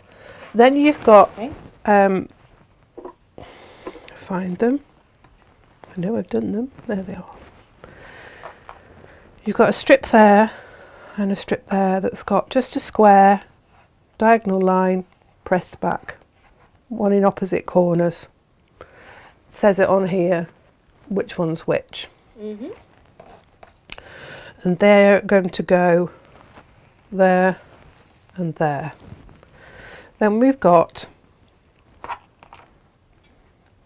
these pieces here. Got the right pieces? Yes, I have. So you've got a rectangle, a square of your background, and then you've got a rectangle of yellow, gold, and again you want to make sure that it's in the right place because you're going to fold that up to form the rectangle. Don't think it's going here, because if you do that you're going to end up with that, and that doesn't make anything. So just line it up on top of there, just check that it goes up and away to form a rectangle, and you're going to sew on the line. Again, as I said, you can pin all these pieces, take your time. Yeah. We're whizzing through it really just to give you some basic instruction of how it all goes together. Once you've made this unit, I think you get the idea of how you're making everything in a mirror image. It does all come together, and there's a lot of repetitive techniques. Yes, it is. It's a lot of sewing on the diagonal line, pressing away, sewing it back. And then you've got another square which you're then going to again place in that top corner of your yellow with the diagonal line going in the same direction as the seam line. And that's the thing, I just kept thinking, okay, yeah, that's all right, we're doing the same again. So it's mirror imaging. Yes. You know, it's parallel to the seam line. It becomes intuitive, and I did put it together really quite quickly. Yeah, I think once you've got the technique and the idea of it, you know, sit down with a cup of tea and read your instructions through first. Then once you've got an idea then of how it all goes together. So if we just press that. Sure. Thank you. No problem. So we've got that piece there, and then we're going to have 2 pieces that have got a square sewn to them. That's straightforward. They look like they're in opposite ends, but if you sew them to the same end and then you've got 2 pieces like that, it's fine, because it just goes one way and one goes the other. Now what you're going to do is you're going to take one piece and you're going to sew that to there, and you're going to put those together, and you're going to go, hang on, that's not going to fit because it looks like it's wider, but by the time you've put those together, the seam allowance will make that disappear. And you're going to put that one on there and on there. So let's quickly do that. Now I'm worried that that's the wrong size, but I can trim that down. I've used the wrong piece. That's fine. I think I picked up the wrong pieces when I was doing my That's all right. sewing. So, and of course, once you've got your units and you know what you're doing and which piece goes where, you can chain piece.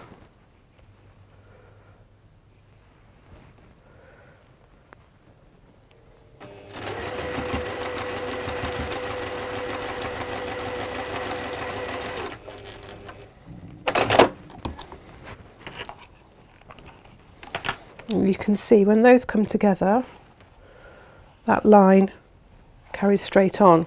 Lovely. So the panic that you had when you put them together and thought, hang on, they don't fit, don't worry, it's your seam allowance. I remember the first time I made a tilde block for Natasha when I was in lockdown. I said, this isn't going to be right because this doesn't match with this and this. And she said, it's all right, just trust it, just go with it, it'll be a seam allowance. And sure enough. That's what happens, isn't it? Yeah, it was a B. Yeah. A B block. I'm just going to trim this grey down because I have cut. I've obviously picked up on all my prep this morning. Right. Picked up the wrong piece, which is probably why when I came to something else, I was like, I didn't cut that because I'd already used it. Fine, Jane. So these pieces then will sew onto there, and again. You'd rather have too much fabric than not enough. Well, it's much easier to trim off. something off than it is to Exactly. then have to recut it all again, which is rather frustrating. And again, we can chain piece this because we've got the two pieces. There's nothing to stop you making all the units and then laying it all out before you start sewing it together. You know, the choice is yours. You can take as long or as little time as you want to do it. That's still not. Susan's saying, morning, I can't find the black and white Union flag fabric. We haven't got any black and white Union flag fabric. What can you see that looks black and white, Susan? Is it the dark one? It might be the dark one. None of them are black and white. There we go. That's why you can't find it. I've got one. We haven't got black and white. No. I don't have it. I've got that, Soz.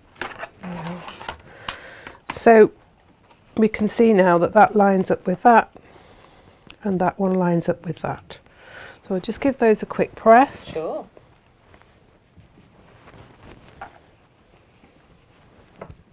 Waiting to make sure your fingers aren't in the way. Yeah, it's just a little bit bulky, isn't it? That's it. It's all right.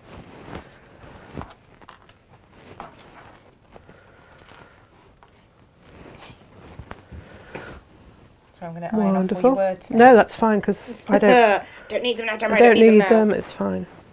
Let's get those that way and that way. So now we're going to put those units there together. You can see how this is coming together. You start to get the image of how it all works.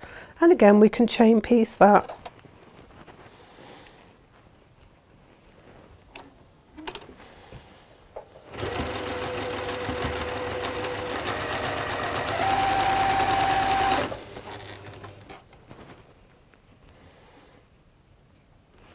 You can, you know, do it, sew a seam and then pop it back in place and make sure you picked up the right piece to sew to the next side.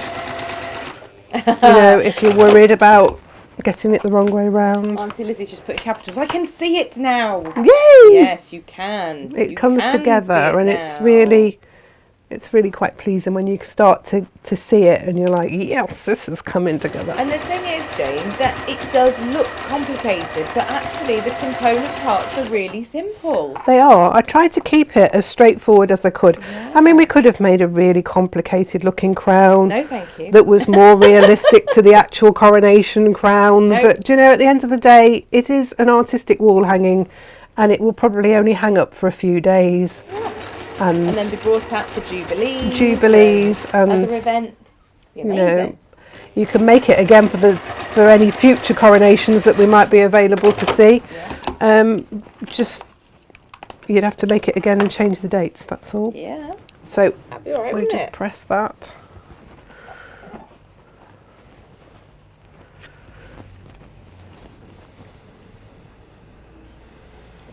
Lovely. And do that one.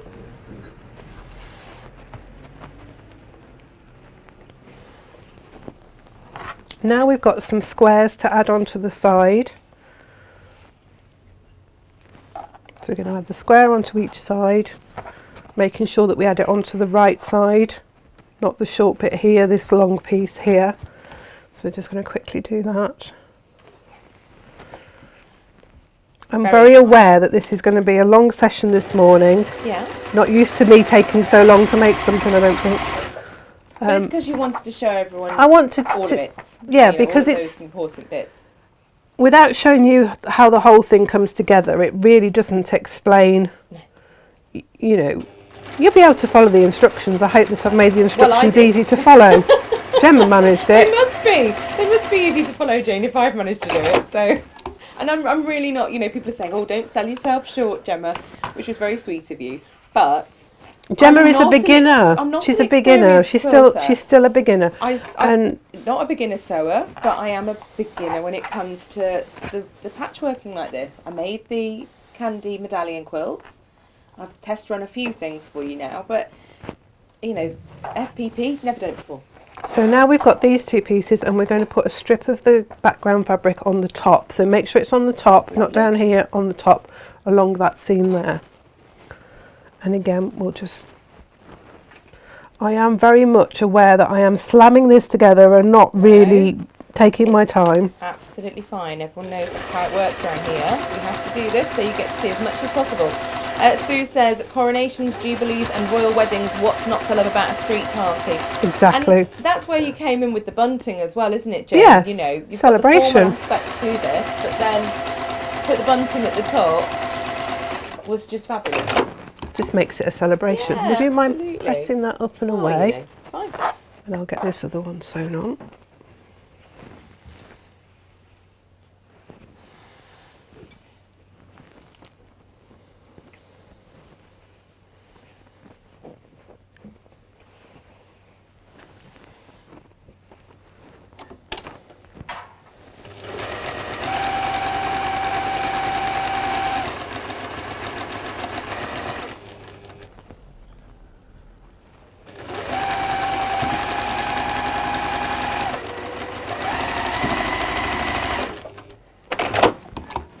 And we can press that one up and away.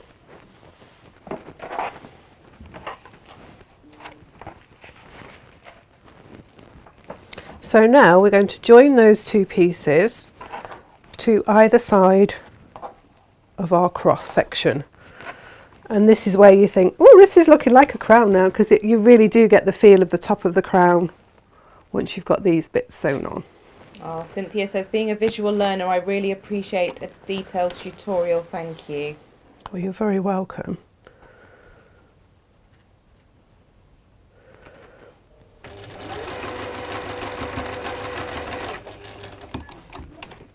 There's not very much seam matching with this either. No. I thought there was going to be loads. It looked like there was going to be loads. Yeah. But there wasn't, Jane. With the way that I've worked out the piecing, it should just intuitively fall together. It might be a little bit out, you might just want to readjust that. And if you're pinning yours, it will probably come together much neater and more lined up. And also the thing I've got as well is I've used two different sewing machines, so I've probably got different seam allowances. And actually that's a really good point, Jane, but it is recommended if you're doing a project like this, a patchworking project, that you don't go from one machine to another. No, use the same machine for each piece really is the key. Inch should be a quarter inch. Yeah, but we all know that different machines, quarter of an inches are different. So that's your top of your crown there. Okay, so that's that section. Lovely. So we'll go on to the middle section now, which involves the purple, with all your sparkles that way, purpley piece there. The main section is quite straightforward. Again, we're working mirror image, so you will have a piece with gold. Just find the page. I think I've skipped a couple of pages there. All right. So you're going to have again, it's a square with a diagonal. You're sewing on the line, trimming the corner away. You're going to have your greys, one on the top right hand side, one on the top left hand side, and then your gold is going to be in the opposite corner. Yeah. Done exactly the same way. They're straightforward. You've then got the next section, which is a strip of Oh, and those are made like ones we did earlier. they are, Yeah. but again with this one it's just this section, be careful because we're not following the seam allowance, we're going opposite to the seam allowance. Again, you're going to put them so they're mirror images. So that one, the square would have gone bottom left to top right. This one we're going from top left to bottom right. Sew on this on the line. I'm going to usually it's me saying sew 1/4 inch either side of the line, but today it's we're Not sewing on the line. Not today.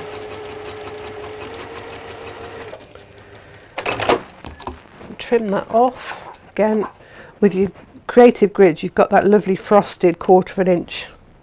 Ha! Bobbin's run out now, Gemma. Oh. Never checked my bobbin. Word. Never checked my Oh, a bobbin. word, Have we Jane. got any that we can just Well, that'd be nice, wouldn't it? snuffle one? Oh, but this is coming together really beautifully. Jane, there are a couple of little handy tips and hints along the way, I think. Yes, I think Anything, but one of them, I have to say, that we haven't covered yet. We haven't got to it, but when we've got the templates that we want to reuse, whether it be the lettering or maybe the bunting, I would say a bit of template plastic. Yeah. I'm going to have a bunting template made out of template plastic because I'll be able to recut those again and again and again. well, that bunting section, you could use that for anything. You could make a happy birthday banner. You could Exactly. do all sorts of things with that, couldn't you? So let's just sew that again. I hope I've put the bobbin in the right way and we don't make a mess. That's all right.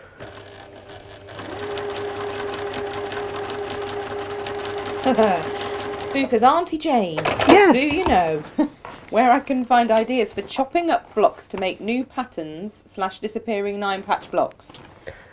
I would say go to the Missouri Star. She does a lot of that, making things, chopping it up and making something else. Nice. I need to see this, Jane. Um, Apparently your purple is perfect. This is the perfect purple Perfect, for this perfect. make, everyone thinks. so this one, I have to think about this because we're going in the opposite direction to the seam. So we're not following the seam, and if I put that on there it's not going to work anyway because we don't forget we're trimming off corners. So we want this one going that way. Yep. So it goes Yeah. the other way. There's a word for it, I can't think what it The way is. that away. One goes one way, one goes this way.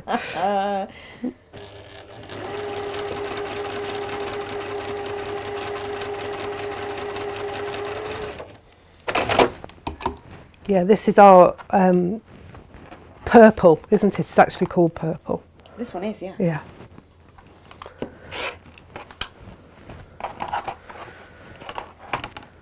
So if we press that Yep. back to reform the rectangle, No problem. that's it. Beautiful. So you can see that that's making that shape. And then we've got a square of the background fabric, and this time we do want the seam to Yeah. follow that seam of the gold.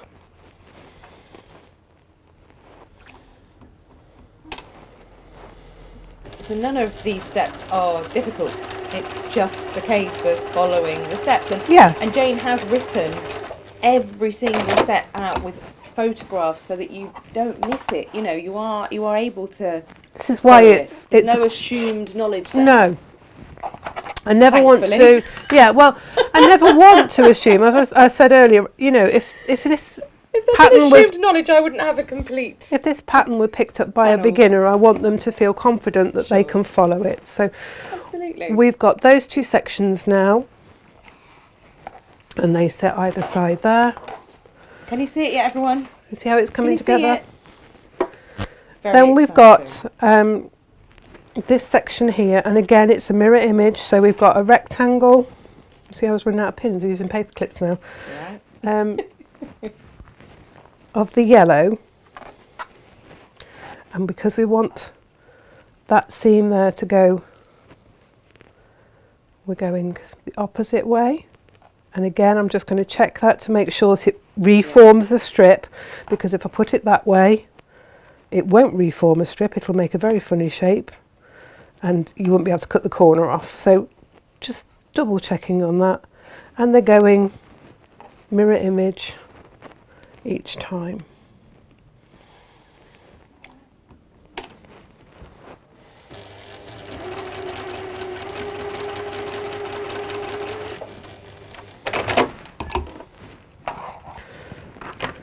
And we're just going to trim that corner off 1/4 inch away.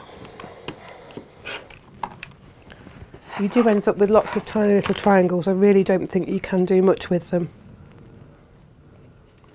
Just press that. Oh, Sue, you're terrible. She says, true story. I used to refer to Delia Smith as Auntie Delia to my kids. They didn't realise Auntie is used locally for anyone who shows you how to do stuff. The girls went into school and told everyone. The staff called me in to ask if I could get my aunt to visit the school. Oh, bless. Oh, it's the kind of stuff that happened to me. So we've got these 3 sections now. So we're going to join those. And again, don't panic because that looks like it's not going to fit. It's your seam allowance. So we're going to join those 3 sections together to create the cushion part of the crown. It's probably got a proper name.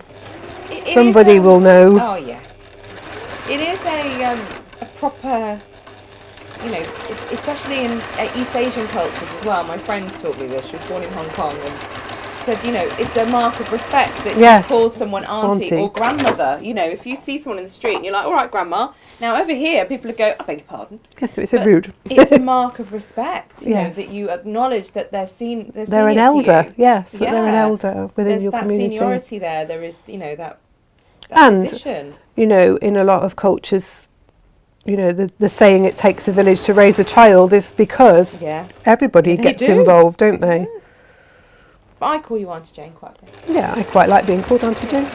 Sometimes, you know, we'll appear in the room and one of us will just go, Mommy! And the other one will go, oh heck. What's going on today? Why is suddenly someone having to do this? It's the general makes team thing. We know there's trouble. Trouble at mill. My seam allowance is just a little bit off here, but I'm not going to, at this stage, I'm not going to worry about it. Jane. If I was at home, I'd be unpicking that and just moving it around. Make everyone feel accepted and, you know. I mean, that to me is too much, but you can see what I've done here. I've not lined it up at the top, and so it's gone squiffy. Squiffy being a technical term. It's a technical term, absolutely. And we're going to put these pieces on the side there now. You are speed sewing as well. Let's be fair about let's be fair about it. That's and not just how it is. Taking my time. Oh, Auntie Lizzie loves Auntie, as we know. Yeah. And Denise says, hurrah, my Strapology XL ruler has arrived. Oh, well, off you pop and have fun with that, I tell you. It's going to come in handy for making all the bases for this Strapology, I used my Strapology. I love my Strapology Mini as well. When we can get those back in. Oh, I love them. They are such a useful tool. They when really you're are. patchworking, I think the Mini's great too. Yes. And obviously the XL will be the first choice, and then when you're adding to your armoury of Creative Grid, I think that's such a good one to have. Yes. Especially if you've got to do a 7/8 increment. Yes. You know, 2 7/8. Pardon? What? But I do like a 2 7/8. You really do. It's something you use, and whenever you do, I go, Jane. Let's press those. I've got to cut those, Jane. But don't look too closely at the seam matching here. No, but not doing it. Just boshing the iron on. You can blame my pressing. It's Gemma. She smooshed it with the iron. Like that. Your seams will match beautifully. Yeah, as mine did originally. Exactly. You'll have time on your hands to be able to do it. So we're going to add now to that side with the gold on. We've got rectangles of grey to add on either side. That's again keeping it mirror image. Beautiful.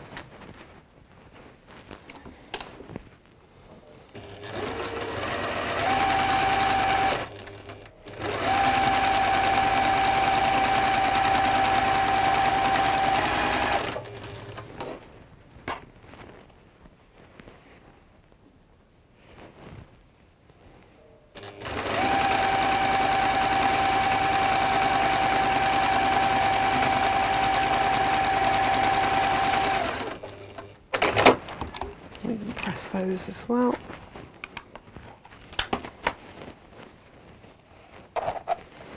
Just press that away from there. Will do. There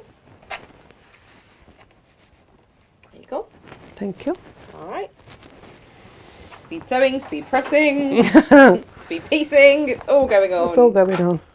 There we are.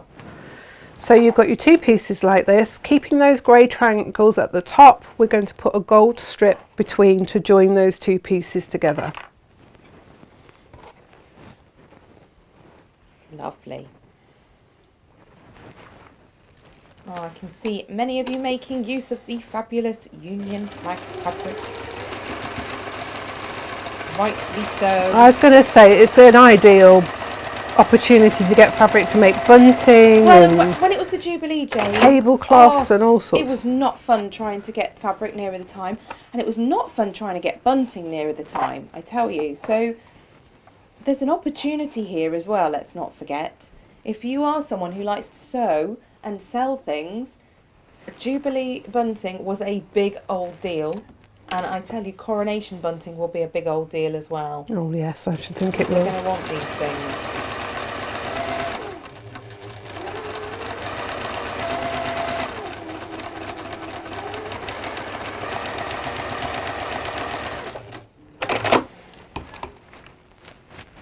So that's your middle strip then sewn in to join the two parts of the cushion of the crown. Just press that.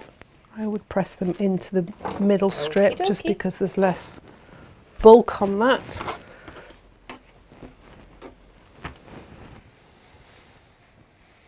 Fabulous. I just got a horrible crease in that, Jane. Oh, don't worry. So you can see there, that's your middle section of your crown, and that will join up with that section there. My seam allowance is slightly different, so, you know, but we've got seams to join up here, and these seams to match here. They're the only two seams really that need to match. Yep. So if you want to think about it, you could maybe turn your seam in towards the gold there so that when you come to match it you can nest those seams, but 2 pins will work just as easily. Yeah, I did find the pins. They went together fine. So the ermine trim, which I didn't know was the name of it. It may sound horrible. base of the crown, but you know. We've got this rectangle of white, and we've got 2 little tiny squares to place in each corner, and you need to mark the diagonal so that the diagonal goes in towards the middle of the long edge. I've forgotten my chalk marker, so I'm going to be really lazy. Eyeball this, aren't you, Jane? I'm just going to Oh, fold my in. and sew on the crease. I do this a lot when I've got a lot of sewing to do. I just cheat and do that. I didn't mark mine, Jane. I didn't mark mine, Jane.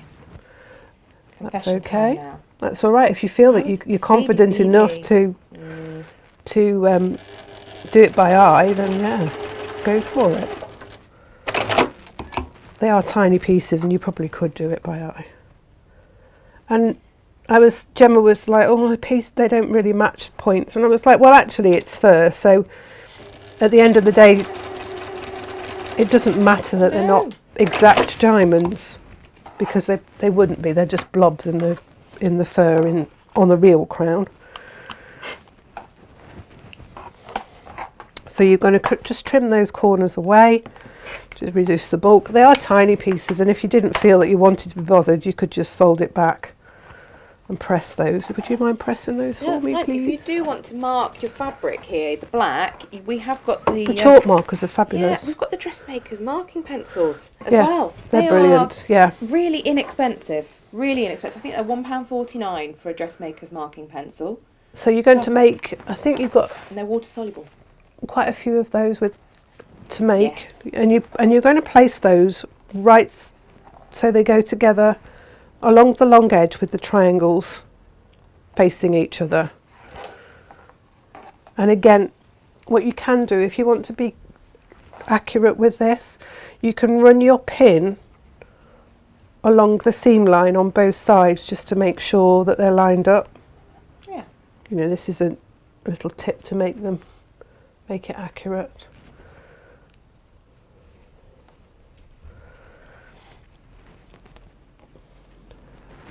then join that with your 1/4 inch seam.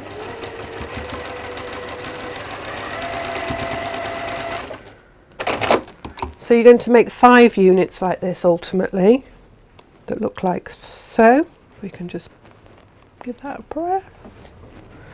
And then you've got the corner, the side parts, and these are slightly different in so much as you're going to have 2 that have got little black triangle, again it's a square trimmed off, on the bottom left hand side, and a grey larger triangle which again is a square on the top right, and then you're going to have 2 that are the opposite way. So looking at it, you're going to have the square in the top left hand corner and the triangle in the bottom right hand corner, the grey rather. I'm going to cheat on this again.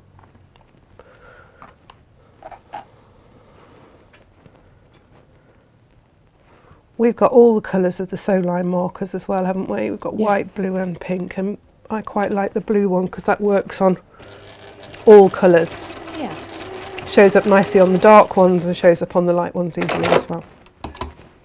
So that one goes on there, and this one will go in the bottom corner opposite. Yeah, those are the tailor's clip pencils, aren't they? That you Yes. Yeah, yeah.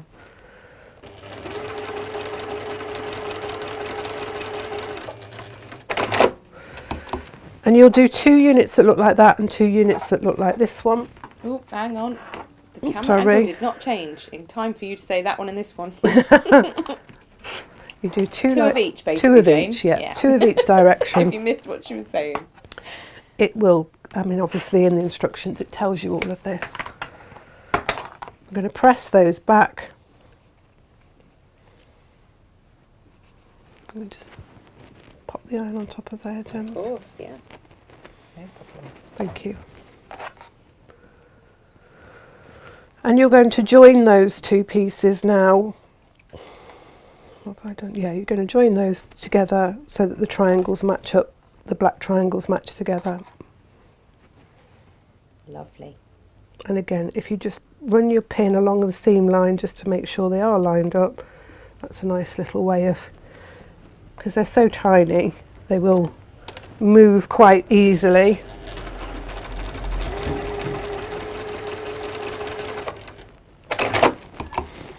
So you will have a unit like this.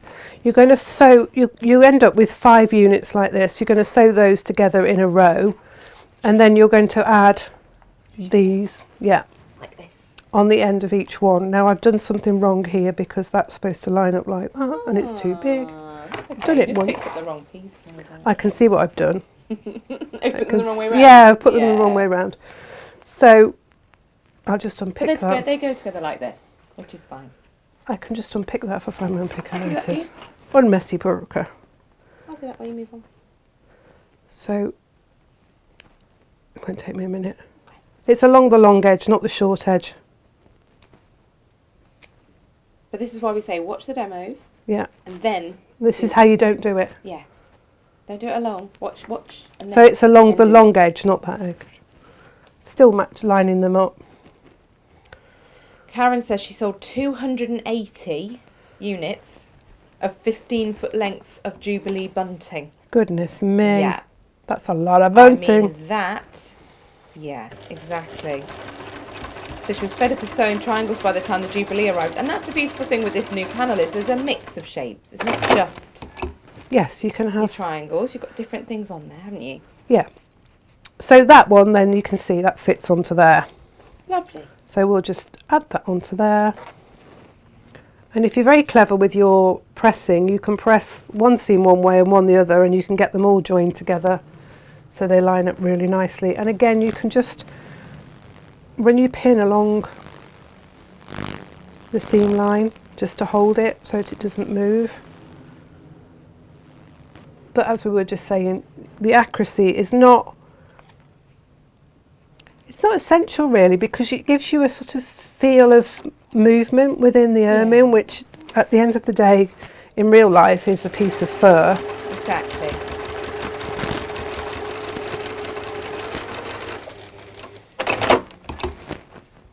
So that's your corner edge, and I've got my ermine made here. So I'm going to add that piece onto there. Ooh. Hang on, Jane. That piece onto there. That's your end piece. Yeah? So Yeah. this is the 5th square. You would join all of those squares together normally. Lovely. Add your end pieces on, and then there is a square to add onto there. Oh, Ali says, I made a mile of bunting that, along with others, we decorated our village and school for the Jubilee. The consolation is that we have it now for the coronation, so I don't have to do it anymore. You say this, but I think it'd be really nice to have some personalised bits and bobs there as well. And have, have the fact that it is a coronation this time on it. Now then, have I got a square of that? I don't think I have. It's alright. Well, Grey we'll just square. pretend that Yeah, grey we'll square. pretend. So then you can see that that will be sewn onto the end of there. And there'll be another square on the end here. And those seams there will line up to give you that's your crown section basically. That is your crown section. And onto that there is a section that we did the applique with the C and the 3 and then the R. And that will sew onto the bottom of there. So that's the middle section. Amazing. Of That your is the majority of the work, Jane. crown. That is all the piecing side of it. Yeah. I'm going to quickly show you now how I made the Union flag. Yep. If we put into perspective, there are 60 odd steps to this instruction, and the first 49, I think it is, Yeah. are there, is what you've just seen. Yes. Okay? So, yeah. The rest of it Is pretty Child's straightforward. play here. This bit was the bit I struggled with the most, wasn't it, Can we Jane? just give that a press? Yeah, of Because course that we looks can. quite shoddy, Please that don't piece ask of me to fabric. press the 1/4 inch server, because clearly that went very well for me. I don't know why, everybody. I'm very, used to pressing over 1/4 inch, and yet with this particular make, probably because I was in a hurry, I got myself in a bit of a tiz. It's easily done. I wasn't, and I think because it was for the Union flag, and I wanted them to be straight stripes. Yes. There was just wavinesses to the edge of my strips where I was trying to press over my 1/4 inch, and I didn't have one of these with me, which was a bit of a shame really. So we have here, Natasha uses one of these. She is a fan, and I will be now. It's a good way of getting a nice crisp edge. This is something that we had in with the Lutterlow, with the dressmaking, and it's brilliant. You can press onto this. But you can see there's markers on it as well, so that you know how far you're pressing over, because you've got the different there to tell you. But yeah, I mean, I'm not going to do it to your piece of blue, obviously, Jane, because that's not what it's for. No. But you press over, like so, and run your iron, and just all the way up. It's a This really is what I needed. handy gadget to It have. really is. So this is the Type 1 Universal, so that's 28 by 12 centimetres. There is also the Type 2, which is the long, which is 60 by 10 centimetres. Get one of those out as well. Which if you're doing curtains, tablecloths, long scarves, or, long sheets and things. Why won't you come out? What's happening here? Oh, there it is. There's a bit of polystyrene in there squeaking at me, Jane. What horrible noise. That's one of those ones that sets your Yeah. teeth on So edge. this one's great because this one's really long, look. So if you were doing, I did curtains for Errol for the caravan, Jane. This would have been fabulous just to turn over and you can press straight into Perfect, it. Yeah. So I would say that's one of those things that my lovely mum, Ed's, always says, once you got it, you got it. Yeah, it's one of those ones that, it might be an investment, but it's never going to change, is it? Right. Nope. Union flag. Should move out the way. Yes, and it is a Union flag. Now, because it's only a jack if it's on a boat. That's right. what we're Only told, isn't it? on the water. On Only the becomes water. Union Jack when it's on the water. Yeah. So we've got a rectangle of our royal blue. And this is the bit that Gemma was quite annoyed Sweary about. Yeah. annoyed about. And this is where this would come in really handy, because you can just place that underneath there and get a nice consistent seam without burning your fingers. I have used our white. Now I felt our white, well, any white fabric with a blue behind with it. a blue behind Yeah. would just start to look pale blue. So what I did is I've cut strips of interfacing, iron-on interfacing, and laid them. Now they're 1/4 of an inch, well, 1/2 an inch shorter than the actual strip, so that you can turn it over 1/4 of an inch to get a seam allowance. So it's a case of laying it over the diagonal and just lining it up so that it sits. The strip is bigger than you need it, so that you've got plenty of room, but you can always just flip that over and just make sure that it's sort of in the middle, so it's sitting where you need it to be, so it's through the true diagonal. You can pin that in place and you can stitch over the top of it. Oh, Ali says, Jane, you're so clever. This is amazing. Which means the crown. Thank you. And Auntie Lizzie wanted me to toss some jewels onto the crown because she'd love to see it, but it's moved now. Well, we'll do that after. We'll get this flag made and then we can have a play with the jewels. Yeah, we can. And she didn't know that snippet of info about the boat. Auntie Lizzie didn't. Oh, right. No. So someone's written on the box that has the Trimmets kits in, the Union flag Trimmets kits in, to say Union Jack felt kits. And Inga has drawn a line through it and written Union flag. Only Jack if on water! Exclamation mark. So yeah, you have to know these things here. You do have to know these things. It's important. It's one of those things that I think sort of gets lost in the sands of time, isn't it? Because we get so used to saying, oh, it's a Union Jack, that people don't realise. No, exactly. Oh, Ali says, Jane's slamming is far more accurate than my careful sewing. Fabulous tutorial. This is Farmer Ali. What she also says is, the purple cloth in the crown originally was a cap. Yes. And there are 23,578 gemstones in the Coronation regalia. Wow. I don't have 23,578 gemstones. What I do have are packs of 10 for $1.99. So I'm just going to say, fill your boots. But perhaps not to the tune of 23,578 of them. Maybe not. No. Might cost a few quid, that. Might do. Now, what I would say to you is, sew in the same direction. Don't be tempted to go down and then go back, only because it can just move your fabric very slightly. It probably won't move because you've interfaced it, but, you know, it might, so don't run the risk.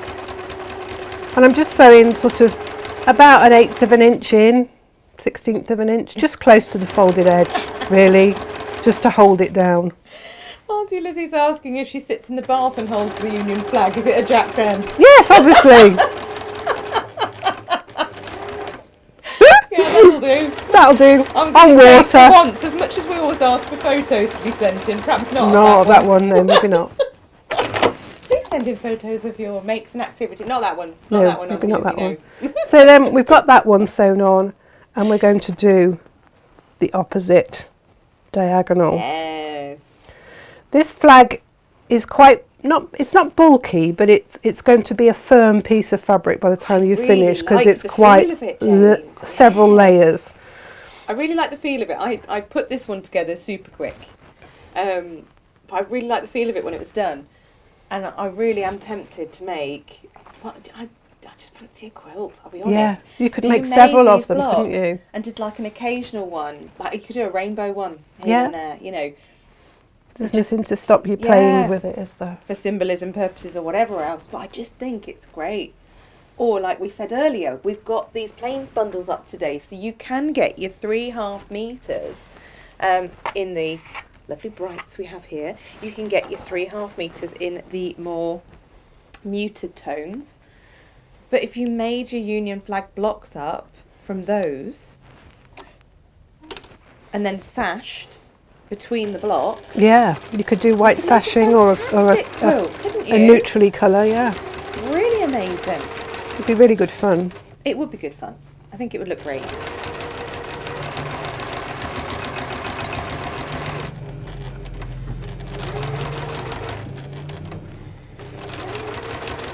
There was no part of this make, Jane, where I went, oh, I don't want to do that again. Well, that's And that nice sounds to know. awful, doesn't it? No, but there generally is in a project a bit that you go, well, that wasn't my favourite bit. Yeah, I've done projects like that, and I've made one block, and I've thought, I'm not doing that again. But with this, I really enjoyed it, and I thought, yeah, I'd do that again, and I'd use each piece, like we said, to use the Union flag in its own right in different projects would be great. Yeah. But the bunting, when I get to do that at the top, I know that won't be the only time I'll use that aspect. It will go into other makes as well. Yeah. I was thinking about the bunting, and I've done it rainbow, but there's nothing to stop you doing it red, white and blue. No, you could do that too. Or you could get some of the flag fabric and make your bunting from that. Gosh, That would be really good fun. And actually, the fabric that we've got, the Union flag fabric that we've got by the metre, if you wanted to, you could interface. Here we go. So now I'm just going to trim. Yeah. This here, you could interface that just to give it some more stability, but you could cut out flags and have rectangular flags. Yeah, absolutely. That'd be lovely. I see. There's so many options. We're just going to, we've just turned this over now, and we're just going to trim those extra bits off. And this is the only time that I would do this with a rotary cutter, just because it's easy to put your ruler into the corner and go up and across. Just makes life easier. But obviously take care, keep your fingers out of the way, because I'm not keen on cutting towards yourself. No. Gemma laughs at me because we watched some videos of other people demonstrating, and they cut towards themselves and all sorts of things, and I'm like, ah! Jane has what I lovingly refer to as the nostril flare rapid eye blink. And if the nostril flare rapid eye blink happens, you know there's something there that doesn't quite fit. She's not agreeing with it. So then I put the long one across, and again, you can fold your rectangle and just find the middle of that, and you can fold your strip and find the middle there and just place those on so that you know that you're in the centre. Oh, Karen says, I don't think people realise the Union flag has a direction too. Well, Jane does realise this. However, she very kindly puts in her instructions that, I've tried to explain about the direction. Yeah, it's an artistic impression of it. So don't get yourself too worked up about it at the end of the day. It's got a narrow bit at the top and a wider bit at the bottom. But if you want it to be really accurate, exactly, you can do that. Natalie says, I grew up in the armed forces, and it used to annoy my dad when people called the Union flag the Union Jack. He took great delight in educating people. It was so embarrassing. Well, that's what dads are for. Yeah. Ali B says, my granddad, who was in the Navy, was the same. Yeah. I think any military personnel would be, wouldn't they? They'd be like... Yeah, quite. Auntie Lizzie's saying about your Union flag, oh, this is so clever and doable again. And it is. That's yeah, I mean, the thing for me is, you could be really complicated, and again, you could do a foundation paper piece. Natasha's done a foundation paper piece. Natasha did one, and again, she said it wasn't as hard as she thought it was going to be. Yeah. They're all out there, these patterns and things. Yep. But this is just straightforward applique, really, at the end of the day. Because it needs to be, and you all really look good like this, Jane. You want to make each set of instructions have a different bundle of techniques if you can. Yes. Because you like people to explore and try new things. But in an approachable way. You've done the FPP little bit in the cross, and that was easy and great. If someone wants to go and find themselves an FPP Union flag and switch that in at the bottom, then yeah, there's options there. But at the same time, this is an applique technique because that means it's available to all. Now, because I'm sort of rushing this, I've got a little bit of a wobbly line, but you will take your time and you will have pressed it really well and nice and crisply, and it will... With your salvage trimmer. This is coming home with me, this one, Jane. They're a real handy gadget to have. Oh, well, there's that whole saying, isn't there, about pressing, that well pressed is half sewn. Yeah, isn't it? absolutely.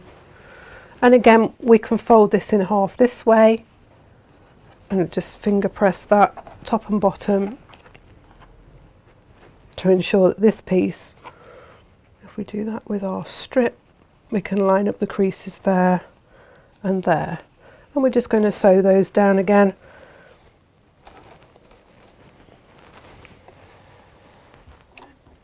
Again, I would recommend that you pin it.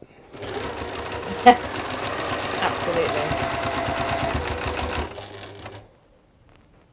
Oh, Auntie Lisa says, were you really excited as this was coming together, Jane, when you designed it and making it? Yes, because we talked about it, we've been talking about it for a while, haven't we, Gemma? Yeah. And I've been sketching ideas out, and at first I was like, shall we do it all applique? And I was like, oh, that's going to be quite complicated shapes and templates, and how's that going to work sort of from a pattern point of view, because there's one thing making something and then there's another thing creating a pattern for it.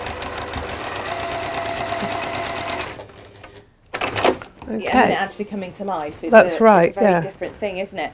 Anne So- Arbon says, this quilt is so impressive and very clever, Jane. Thank you for an amazing demo. Thank you. So we've got the red strip now, and I haven't interfaced that, I've just pressed it in Yeah. 1/4 of an inch, and that goes in the same formation. So I've done the horizontal first.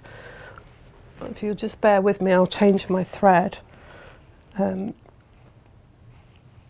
Just line it up so that you've got equal, or as equal as you can get, either side, and yours won't be wobbly like mine, yours will be nice and straight. I mean, they might be wobbly if they press them the way I did the other day. I don't know what was going on. Sometimes, and when it's only a very narrow seam, it doesn't always want to No. press in either, which is just quite, and of course, if you give it a good spritz with your best press, Yeah. that Or helps flatter, sometimes. yeah. Yeah, best press, flatter, your spray starch, whatever you use. I haven't quite got that straight, but we won't worry That's all about it. You know, Jane, we've said before, haven't we, that every now and again there's a day that just you can't do a certain thing, and it's a thing you normally do habitually, and you just, Yeah. for whatever reason, you can't do it that day. Natasha's had it on screen. In fact, I think everyone's had it on screen where they've tried to join their binding pieces when you're binding a quilt. Yeah, And it just for won't whatever go through. reason, you keep getting a twist. Yeah. You unpick it and you get another twist. And you think, what am I doing? I've done this 1,000,001 times. Why today will these not go together? And yeah, it was me and the pressing of those seams the other day. But I will make sure in future. I was going to say, if you can to hand. have something that just sits underneath, and those gadgets are perfect. Yeah. Um, No, exactly. Exactly. because you can iron onto them, and they're heat resistant, so you know you're not going to melt them or anything, and they're not too thick. So like if you sometimes if you try and put cardboard underneath, it's too thick and you don't get a nice crisp flat seam. You're going to get a nice crisp flat seam with those. Yeah. This is me trying to be quick, Changing changing my thread, and of course today it doesn't want to knot, does it? Any other day, and it would knot without you even looking at it. Oh, have a word, eh? I don't. Come on. I don't know.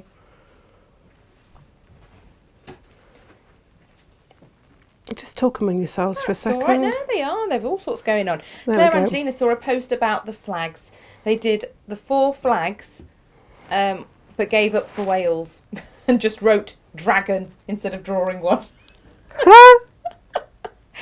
Oh, this is where the wonderful world of the internet and its imagery is helpful.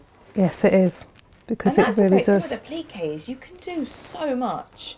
And if it's just a straightforward picture, You can do all sorts of things, can't you? great fun with it, Jane. And you know, you could make all sorts of different effects. Absolutely. No, I'm that's going to have not a gonna go bragging through. moment while you're busy doing the machine. So the difference in the colourway, for anyone who hasn't seen them side by side, Please don't look too closely at any of my piecing here. Take no notice of her, it's beautiful. So this is the cloud background. This is what I went for. And Jane went for the light grey. So for anyone who's wondering how that looks side by side, there you can see. I've used a different red here as well, simply because I didn't know what Jane had put in the kit. Because she'd taken hers, made it, done the instructions, written them, sent them to me, but I hadn't got the information at that point on what was in the kit. Sneaked off on holiday, left everybody to it. She did. But for background comparison purposes, you can see it's just a little bit different. It's alright, isn't it? Yeah, it's lovely. You've done a really good job there, Gemma.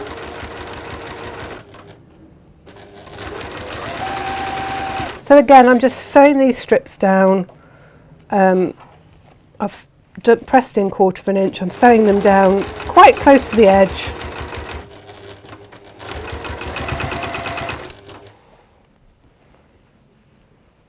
Trying not to twist it.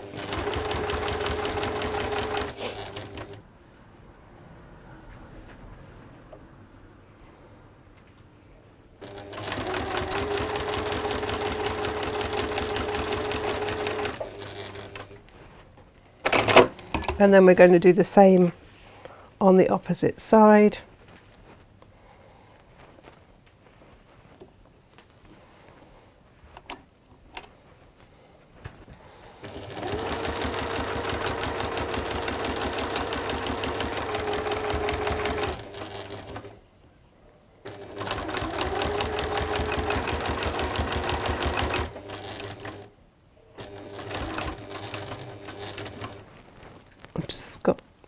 That's just moved slightly, so it's going to ruckle up, so I'm just going to, we'll just pretend that it's straight. And actually, if anyone has any lumpy bumpy bits, Jane, you can lose certain amounts in quilting. Yeah, you can, and also, you know, you can just fold your edges in a little bit more just to get it to go straight. There's loads of room on this panel as well to have all sorts of fun with the quilting. Yeah. You know, you can have all sorts of crazy fun with meandering away, couldn't you? If you wanted to have a go at some free motion quilting, there's just plenty of opportunity for that. It won't do that when you do yours. Hang on, it won't do what when they do theirs? This is just... That's alright. Ballooned up there. And so we put the other one in Jen, across the top. This took me a day. You're throwing this together at very high speed. So just want to get the last bit to show you how to do the side pieces. Just so that you've got the idea of how it goes together, because just think, if you've got the main parts of it, you know, you can always refer back to it, can't you? When you're making it yourself, you can think, oh, what did Jane say about that? She said something. Isn't she? You know, here we were a couple of hours ago, just saying good morning, talking about what we might be doing today, and this is what she booked up. It's bonkers. It's Karen says, you know, when I said earlier about little things that we do, and it's normally something we do with great ease. She said, that was me yesterday. I tried twice to bind an incubator quilt and twisted the binding, not once but twice. Oh, it's so frustrating, and you're like, I do this all the time. Why won't it work today? Exactly.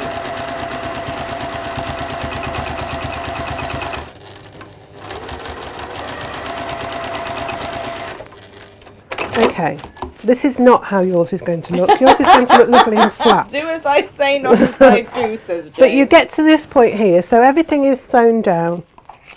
And then you're going to take a square of your red fabric and you're going to put a piece of bond web on the reverse of it. All the measurements are in your pattern. It's bigger than you need it to be. It's got all the measurements in your pattern, and I'm just going to refer to that because I can't remember. It's here. I know what it was, Jane. I know what it was, but it's the previous page. Oh, right. I know where it is because I put the instructions together. So just cut it so that you're cutting on your bonder web, so you get a nice crisp edge with your bonder web in.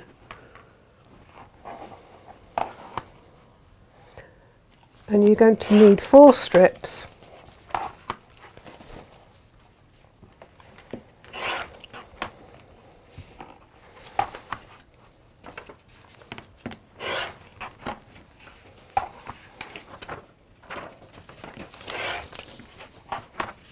And just trim the ends down. It tells you the measurements, but I'm just going to trim one end down for That's all right. demonstration purposes, because the other end's going to be trimmed off anyway. But you want it so that you've got complete bonder web on your strip. You don't want to have any of your fabric showing, just because you want all of the adhesive on the reverse of your fabric. Yeah. Now, bonder web has a rough side and a smooth side. When you're doing your tracing of your numbers and letters, you want to be tracing them off on the smooth side. The rough side is the adhesive side, and that's the side that goes against the wrong side of your fabric. When you're doing your flag, you want to have a narrow edge at the top and a wider edge at the bottom, but as I've said, don't get yourself all into a jam about it. And I didn't. You just need to be, you know, it looks like a Union flag, it's fine. Yeah. You're going to get the point of your strip here in the corner where these two sewn on strips meet, and you want to line up that edge so that it's in the place that you want it to be across the diagonal. And then if you just run your finger along that seam line, it's going to make a mark, which you can then follow with your fabric marker. If you can see that there. Yeah. And then you'll just trim that line off. And then you'll take your paper off the back. Now, I always like to take my paper from the middle. Yeah, Just scratch your pin and it'll create a bubble of the adhesive. The trouble is, particularly when you're cutting, you might have cut on a diagonal. If you try and flick it with your nail on the edge, the chances are you're going to fray your fabric. Yeah. So just take it from the middle, rub a pin along it, and then you can just take that backing paper off, and you can see that that's got like a dull side now. That's the adhesive. Very satisfying. So you can line that back up now in that corner and then press your strip onto there. Taking care in this corner now, because if you press that down, you're going to have adhesive on there. So just press it sort of to about there, and then we'll trim it, and then we'll repress it. That's it. Just go into that corner because it's not quite, because it's the Yeah. because it's the seam. Yeah. There we go. Okay. So we can just turn that over, and we can just trim that corner off there. And then we can take it back to the iron and just repress that corner so that we know that it's bonded on.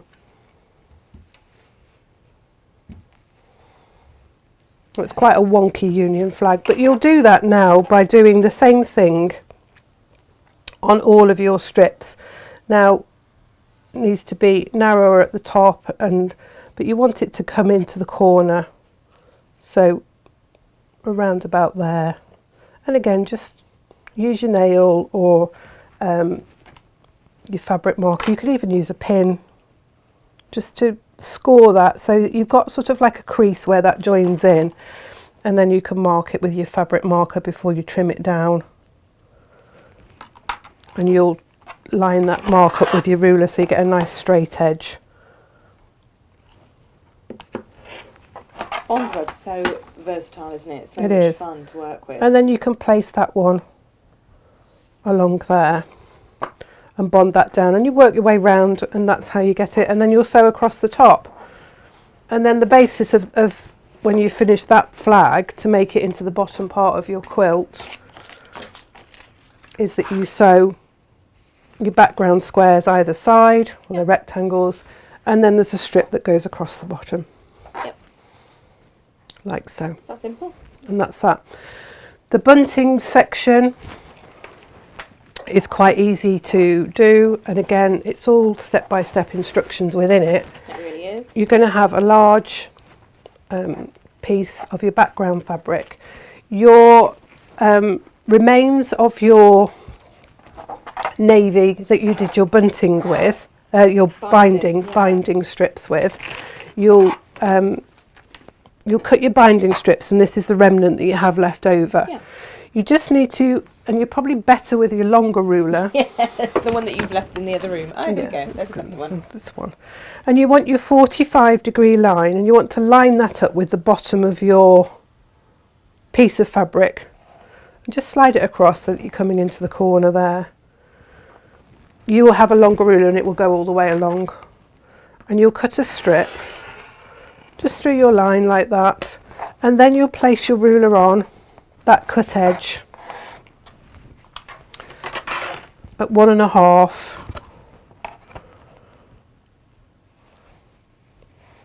And you can line your 45-degree up as well, can't you? Yeah, you can line your 45-degree line up again if you're feeling not quite sure, but you've cut that 45-degree line now. So just line that up with that edge, and you're going to take 2 strips. You can tell you've been using that rotary cutter for web and paper, can't you? Absolutely. Oh, it's fine. It's got a little nick in it now, I think. Yeah. There we go. So you'll have 2 strips there, and what you're going to do is you're going to join those 2 strips together. And it's quite straightforward to make this into a single piece. You want to just take the 2 edges and you're putting it together at a 45-degree angle, but just remember that you're not going to put it edge to edge like that, because if you did that it would be stepped down. You just need to have like the ears 1/4 inch either side, just showing, so that when you piece that together, and we're going to do this with a lovely red thread. Oh, why not? Because we're feeling fancy. Yeah. When you come to join that, then it makes a continuous strip. I would press these seams open, because now what you're going to do is you're going to fold it in half along the long edge, and then you're going to fold those cut edges in towards that fold. So you're basically making a bias strip. And if you have a bias tape maker, it'll make it an easy peasy job for you. So straightforward to use. So once you've got that made, you're then going to fold it over again, and you will measure, and it's in the instructions, I think. Yeah, it's about. That tells you. It tells you how far in to go, but basically you're making a bias strip and then you're folding it in half again, so that you've got quite a narrow strip, and you're going to equal sides, just measure in, and you're going to form a curve. Now don't sew it down at this stage, just pin it in place so that you've got it pinned down but you've still got it loose, because then you'll want to put your flags, and you can see here I've cut my flags already apart from one. You can see that I made a cardboard template for my bunting. I drew around my bonder web on the paper side and then cut it out skinny 1/4 inch all the way around, and then I will cut that on the marked line. With your second best scissors? Yes.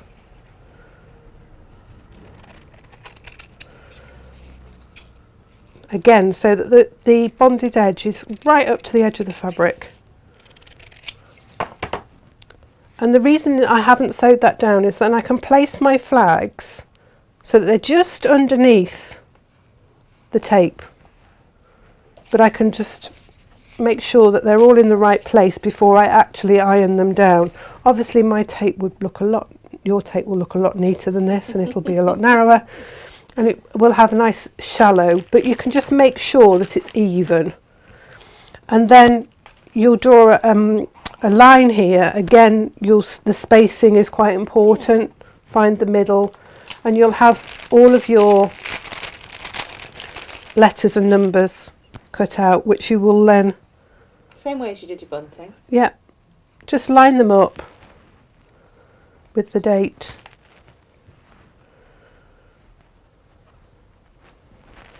Along there.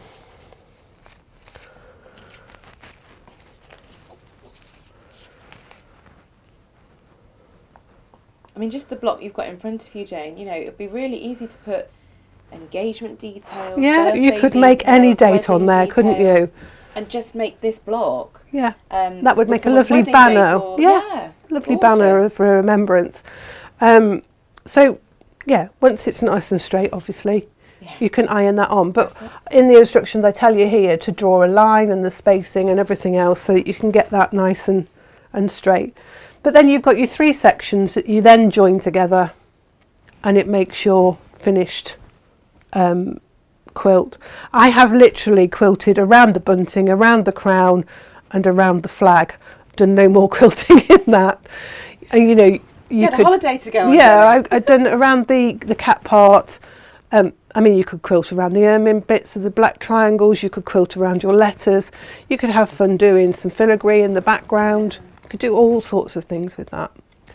So, you know, the minimal quilting is what I've done. That holds it together, and then bound it. And we've got all the instructions for the binding as well. Yes. So everything's in there to completely make the whole There wall is. hanging. And breathe, Jane. Crikey bogs, that was an That's a absolutely mammoth epic session. one. It really Mammoth was. session. But you know, this is an instruction that you can revisit time and time again. Yes. Whether it be just for the Union flag block, whether it be for the crown, or like we just said, you know, the bunting and being able to create celebratory hangings or Absolutely, cushions. yeah. For all occasions, really. Yeah, Be all great, sorts. wouldn't it? Yeah, Ah, Jane, it's been fabulous.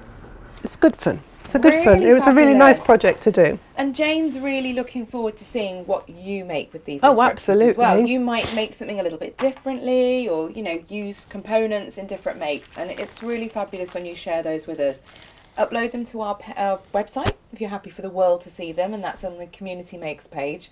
Alternatively, if you just want to show Jane, she's a bit shy, you can email info@natashamakes.com and just pop on there to say, it's for your eyes only, Jane. Or Yeah. Gemma, or Natasha, or whoever you want to show. Yes, 'Cause we I mean, we see love these to things. see them. We love to see whatever you make. It's really nice. We do, we do.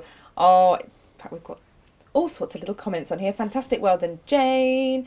The font. We like the font. That's nice. It was a choice, wasn't it? You had Yes. to go through and choose, Yeah. and you know, yeah. Wanted something It does that look was lovely. nice. It really, really does. Ali says your flag's not wonky, it's fluttering in the breeze. Oh, bless you, Ali. You can say that, Ali, but we all know she's the eyes twitching. Jen had been on air, there'd have been a nostril flare and a rapid eye blink. Oh, Jane, you are ace, it says here as Thank well. you. Yes. It's been lovely to have you with us today. Yes, Just thank you for remember- enduring it. Oh, don't be so daft. It's been amazing, and I really genuinely enjoyed making this. I didn't find that I struggled with any of the parts, which is brilliant. So Yes. if I can do it, anyone can. Yeah, absolutely. For sure. Yeah. Absolutely. Don't forget, we have got the kits available today. I have put a discount on those, and the instructions I've put a discount on, because I want this to be something that's affordable for everyone to have a go at. But yeah, make it to hang at home. That's what I'm doing. It's going outside my house if it's not raining. It'll Yeah. hang out the top window so the world can see. Lovely. And if it's raining, it'll have to just hang in the windows, which Yeah. is a shame. But that's fine. Let's hope not. We don't No. want rain for this No, occasion. we won't. It'll be a beautiful day. But similarly, for a school, a community centre, a local church, or, you know, you could have Yeah. loads of fun with creating this for someone. In fact, when my granddad was in the nursing home, if he'd have still been there now, you know, Made I him still one. might see if we can Yes. run one together Yeah. and take one in, because it's a little piece of history and can become a real sort of a piece that you keep. Yes. Put your details on the back. Yeah. I've written on Make the back of sure. mine. You can You see have? there. You have. I put what it is, who it was made by, and the date Yeah. on it. Got to be done. It's got to be done. Don't forget the Union flag fabrics that we have got here as well. We have got a select number of the bunting kits left, which you get that metre bunting panel. Jane made 5 metres of bunting with it spaced closely like this, with 3 flags left over. Yes, for some reason, I So don't know. if you punctuate with some plains and some other fabrics, you could easily get Make- 10 or more metres out of this. Absolutely. Just need a little bit of extra of the polycotton bias binding. The cotton heart fabric is available still, just a few units as a 1/2 metre duo. It's gone, cut to order, having said that. Really? Wow. Yes. I didn't think it would hang around because it's No. lovely. And this here, which is my absolute favourite, and it's a lovely feel actually, this one too. It's a nice soft. It is. Soft yeah, cotton, really yeah. nice. We got a huge roll of this. to make sure that there was plenty. I'm still seeing the quantity coming down at a slightly alarming rate. We have this by the metre, okay? Grab it while you can for dressmaking. Yeah. For your bunting, for your decorations, for your table decorations, whatever. I've got it on a discount currently at $9.99 a metre. Wow. And it's a wide fabric. Does Yes or Natasha no? know? Possibly Maybe not. not. I just wanted to give does everyone now. first dibs. It will be going up at some point. Assuming you don't buy it all first. But make the most of those mega bundles. And yeah, it's Half Metre Heaven night tonight. Yes. They go live at midnight. SJ's newsletter will come out on Friday, so keep your eyes peeled for that. And then on Monday, Jane, we're back. We're back again. We are back. Yes. With the next block of the calendar quilt. We've got May flowers. We have got Mayflowers on Monday. Natasha will be with you on Tuesday and Wednesday, so we have 3 live shows next week. Great stuff. Lots to do. Oh, lovely to have you with us, and we will see you again. Lots of love. Take care. Bye-bye. Bye-bye.